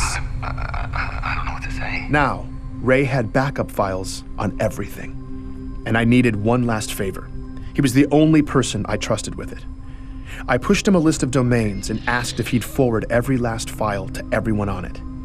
When he saw the list of addressees, I could hear his jaw drop. After the shock wore off, though, he said he'd make it happen. No problem. Man, I really can't thank you enough. But we got him, Ray. We got him. And I promise you, no one will ever know that you helped me with Biko. I'm gonna upload the rest of my story when I get back, and you won't be on any of the recordings. Not this conversation, none of it. You were right to cut ties, and I just want to make sure that you are absolutely clear of this. Ben, they gutted my house. What? My house. They completely gutted it down to the studs. They Ray, what? did that to my home, where my wife and daughter sleep. How would they have known? We got them off world. They're in a safe place now, but whether I want to or not, at this point, I can't turn back. How can I help? Ray was one of the most selfless human beings I'd ever had the honor to know. He went way out of his comfort zone, time and again, bravely sacrificing over and over. I don't think I could ever truly make him understand how much that meant to me. I sent him instructions over encrypted texts, and we finalized our plans. I thanked him again, we wished each other luck, and we said goodbye. The next time I'd see him was going to be a life-defining moment, and there was no one I'd rather have at my side. As I left the outer colonies behind, it was hard not to think of how steep the price of our freedom and safety had been. So much truth had been buried, so many people. O&I had tried to bury me, too. But they'd failed. I wasn't scared anymore, and I had something to say. How many sacrificed people was too many? As far as I was concerned, the answer was one. Hello? Oh man, I've been waiting for you to call. Something very important to tell you. This is a recorded message. Meshach! Haha! M-Shack! Meshach still haunted my dreams. Every time I closed my eyes, he was slipping into that black bag, and I couldn't save him. I don't know But I would make it up to him. what you're up to or where you are, but I would make it up to Ray. I'd make it up to Pharaoh. I'd make it up to Petra and Anthony and Katrina and Ellie and everyone in the outer colonies. Thanks. Everyone our government had kept in the dark. Really? Whether by choice or not, I couldn't have done it without you. too many sacrifices had been made, and far too many of them had been people. I guess just what I just wanted to say thank you. And I'm sorry. For the first time in my career, I felt like I was finally going to tell the full story. Every ugly piece, from loose threads to the rotten core. That's why it wouldn't all have been in vain. That's how I would make it up to everyone. I would give them the dignity of knowing the truth. I must have been nodding off when I got a call from Petra Janicek. For someone who had threatened me bodily harm on more than one occasion, she also, with far less fanfare, always seemed to check in to make sure I was okay. You know, if I didn't know any better, I'd think you were concerned about my welfare. Get over yourself, Jero. I just wanted to find out what you found. Well, seriously, though, you've heard me apologize 100 times for being such a jackass, for putting your reputation on the line, you know? But I figured you could stand to hear me say thank you again. Well, you're welcome. For everything you've done. I mean, look, I really can't tell you how much it's meant to me, just, that It's okay, that's enough. Too much? Yeah, a little bit. I mean, now you're really ruining my reputation. Oh no. I hope this isn't what the end of your story is like. You tenderly speaking from the heart. Ugh, I thought everything else was bad, but ugh. Anyway, I wanted to find out what happened with the lead. What did you find? You were right. It was 1 in a million. Really? Oh, okay, what did I got everything, Petra. Everything. All the undeniable proof anyone could ever want. Be specific, Ben. Did you find anything on Biko? Whole story. Plain as day. Not only is the chief innocent, but he saved the day. He pulled off the impossible. I've got everything I need to prove it too. And the best part is, I've got the UEG blatantly implicating themselves in legislative negligence and then conspiring with the Biko magistrate to cover it up. Coercion, bribery, all of it. Those arrogant pricks could have prevented the whole thing. And they know it too. ONI and the UEG have been sacrificing the chief this whole time to save their own asses, to distract the public from what we've been digging up on them. But now, all of it's laid out in the files that they never wanted us to see. I've got them. Dead to rights. No, Ben, they're just gonna suppress all of it. I mean, come on. They're gonna try. I don't know when it's going down or how they're gonna do it, but they've made some deal with Biko. They're gonna bring the real perpetrators to justice, but somehow still let the chief take the fall too. And I'm not gonna let that happen. We're gonna clear the chief and expose ONI. We? Who's we? Ray and me and Petrosky. Oh, the three amigos, huh? It's all going down tomorrow. Ben, you know, you don't have to do it like this. No, Petra, it's okay. It's okay. I know you're worried I can't do this, that I'm sloppy, and you were right about all of that. But this time, it's... No, I just don't want to see anything bad happen. I need to do this. So tomorrow, huh? What's your big plan? You get one of the balls of your editors at Magellan to bite on the story? No, I'm not passing this off. I'm going all the way. What does that mean? Actually, I was hoping you'd do me a favor. Send out a blast to your network about it. It can be offline, but trust me, no one's gonna want to miss this. Sitting here on the freighter, getting everything ready for tomorrow, I'm struck by how lucky I am to be part of this. If Ray and Anthony and I are successful, all that darkness ONI has had us drowning blindly in for generations will finally light up. And it's because of the help of so many brave people. To everyone who's risked so much, and everyone who's left me messages, to all my friends, I want to say thank you. This will be my final transmission. Tomorrow, you will witness the ending to this story that all of us deserve. After that, I will be going dark, at least for a while. But depending on how everything shakes out, I hope to be back sooner than later. To everyone who's listened to my story, those who've stood up and spoken out, I want each of you to know that simply by owning the truth, we have the real power. And by sharing that truth, we wield that power. Please never forget that. It has been my honor and great fortune to have found myself at the nexus of all your impassioned opinions and honest stories. It's been truly humbling. So to all of you listening right now, I want to say, from the bottom of my heart, thank you. Most of all, though, I want to thank the Master Chief. Chief, you have saved us in more ways than any of us, perhaps even you, could possibly know. You have sacrificed so much for us, and whatever the cost of my actions tomorrow ends up being, I believe it's a sacrifice we owe to you and all those who serve. And if I'm successful, in the end, everyone will know that you are still the savior we all needed you to be. Okay, but what is it? What are the particulars? We're going on ECB. I got a prime spot. Old producer friend hooked me up. We're going widestream, full distribution. Okay, you mean that Petra, you're gonna... Petra, tomorrow we're going live on the networks, potentially in front of every person alive. We're going to clear the chief's name before they burn him at the stake. We're gonna douse the real monsters in kerosene, then once and for all, and with everybody watching, I'm gonna burn ONI to the ground.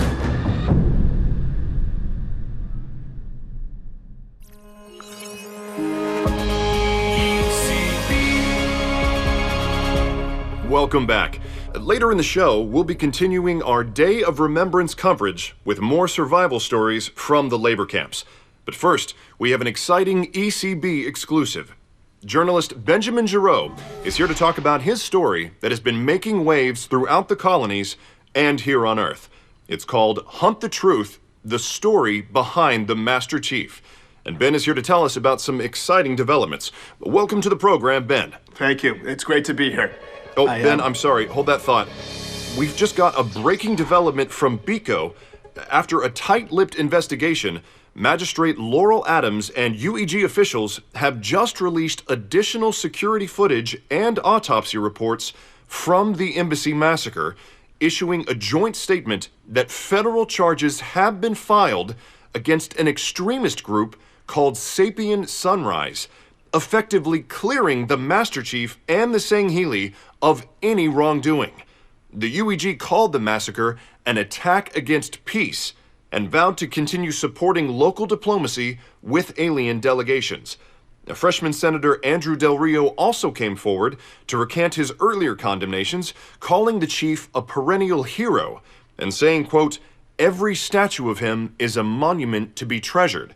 Now, according to his office, as of this morning, the senator is taking some time off for unrelated family matters. Wow. Well, Ben, you've been working on the Master Chief's profile for a while. What do you make of all this?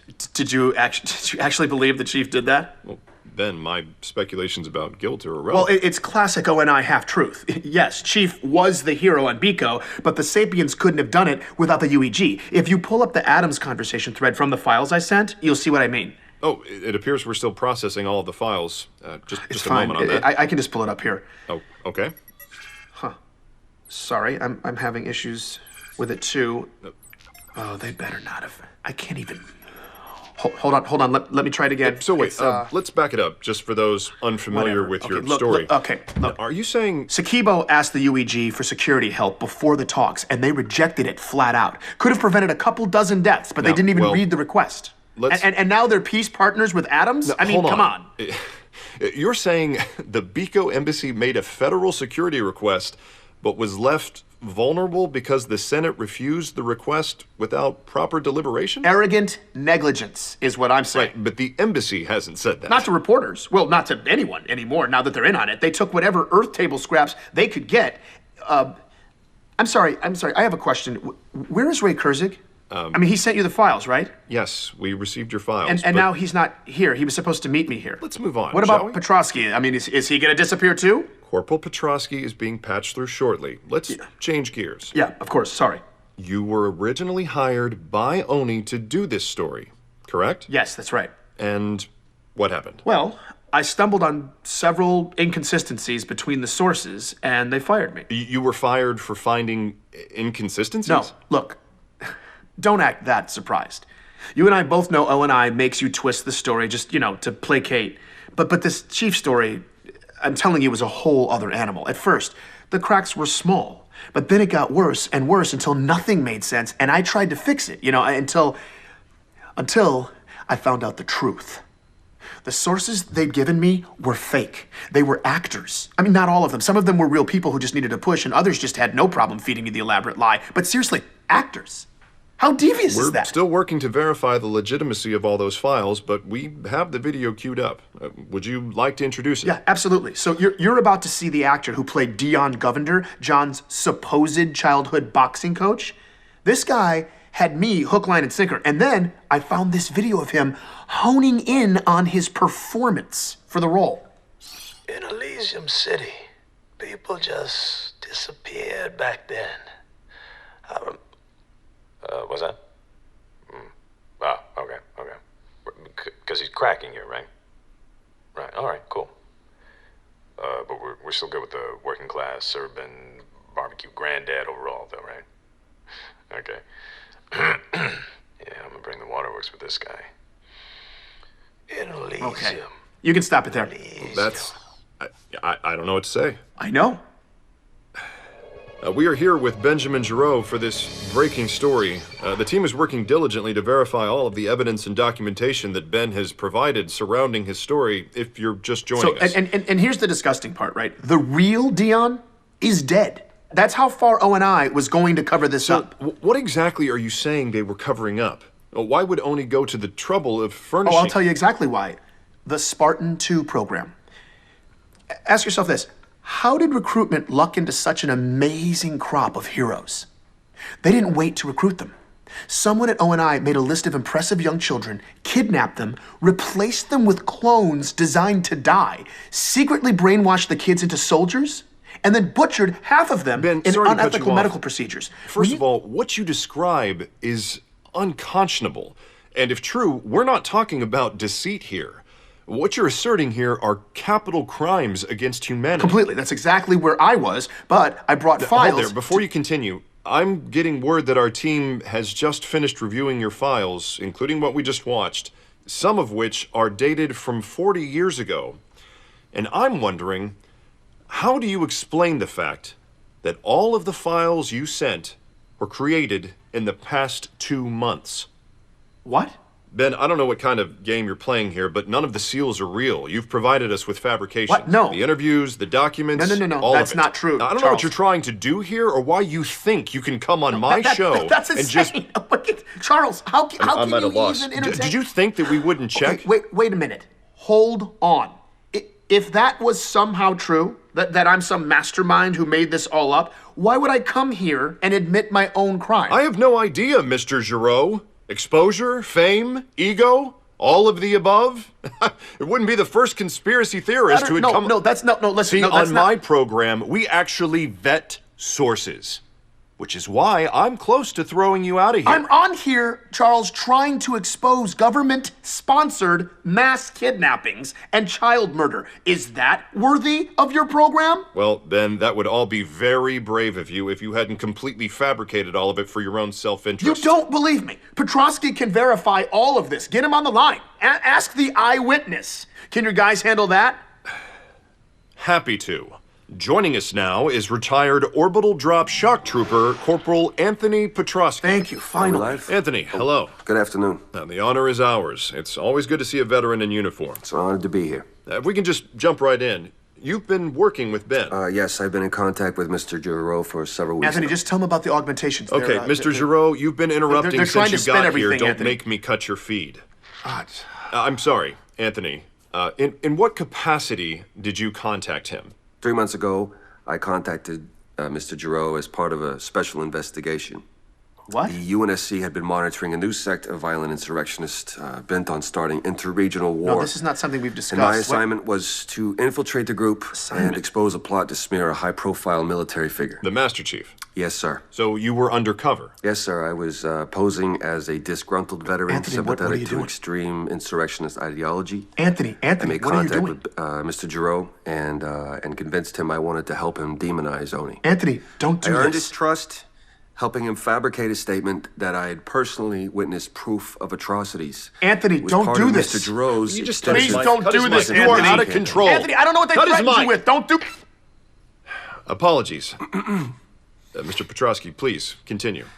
I helped Mr. Giroux construct dramatic interviews to make the revelation of his fiction as entertaining and compelling as possible for his listeners. So, you were helping make provocative statements for his show, but all the while you were serving the UNSC in your role as an undercover agent? Is that correct? Yes, sir. Was any of it true? Did you witness anything that would corroborate the rumors about the Spartan program, the abductions, or... No, sir. I have never witnessed anything like that. I never saw a child with biological augmentation scars, and as to all the other stuff about Oni and the Spartan program, I was just dramatizing old military ghost stories. No one really believes those rumors. I'd imagine that would be difficult. Misleading the public, slandering a hero. Yes, sir. That's the hardest part. And you've never met John 117?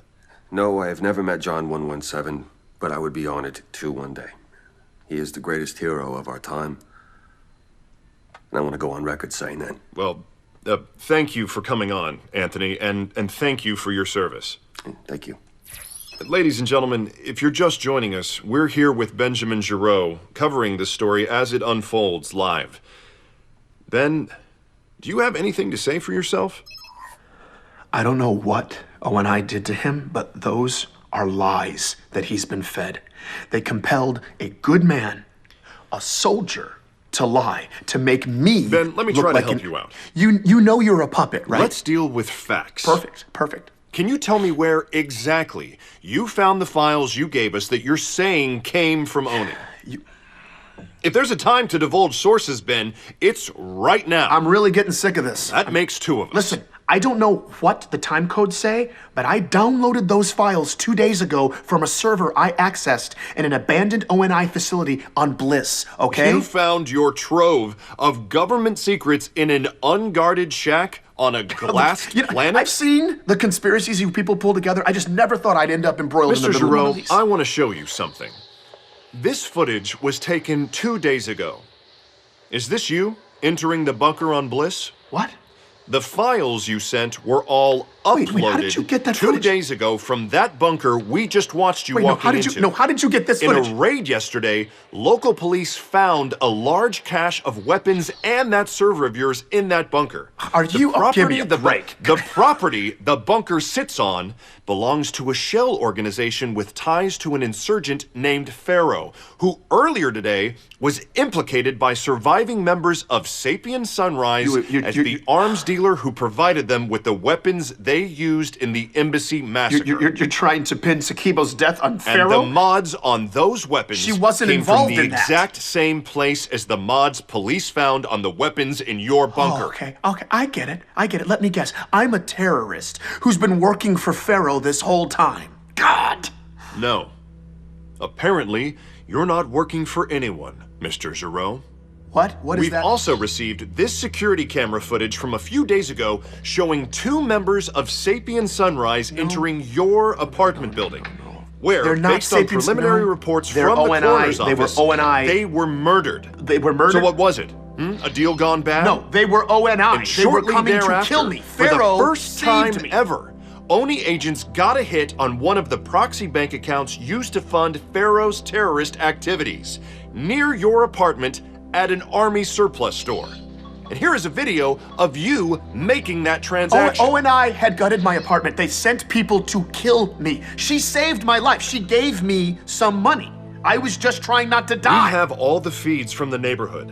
And the only people who entered your building that night were you and the 2 Sapien Sunrise members you murdered. They're not Sapiens. No. Look, Mr. Giroux, Pharaoh, whatever you call yourself, you got the soapbox you wanted. They're doing it. So if we could just skip to the part where you make your big rebel speech for all of civilization to hear, I would like to end this circus of an interview. No? You don't need... Fine. I think I've reached my limit of sociopathic narcissism for the day. Where's Ray? What happened to Ray? Raymond Kurzig is just fine. We spoke with him yesterday. I don't believe a word coming out of your mouth. Ray did provide us with all of the files you'd given him, just as you asked.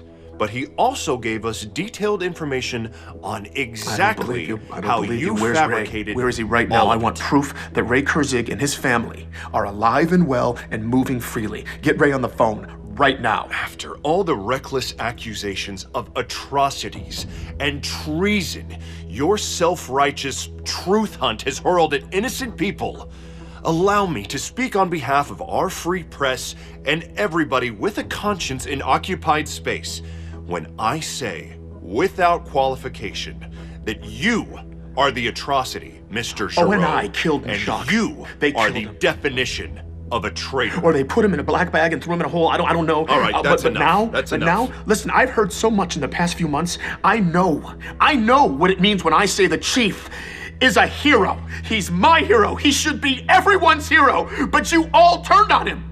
All you fair-weather pricks. That's it. Cut him off. Mr. Giroux will now Make up be your exiting own in the minds. custody of Decide for federal yourselves. agents. Do not just let them tell you. Get off. Cut his mic. Cut his mic. You're done. Listen and you will find the truth. I am sorry, ladies and gentlemen. I would like to apologize to everyone who had to witness that. These are the dangers of live reporting. I am certainly not going to sit by and let that kind of deception take over my show. At least now, we know the real story. I'm Charles Kessler. We'll be back after this.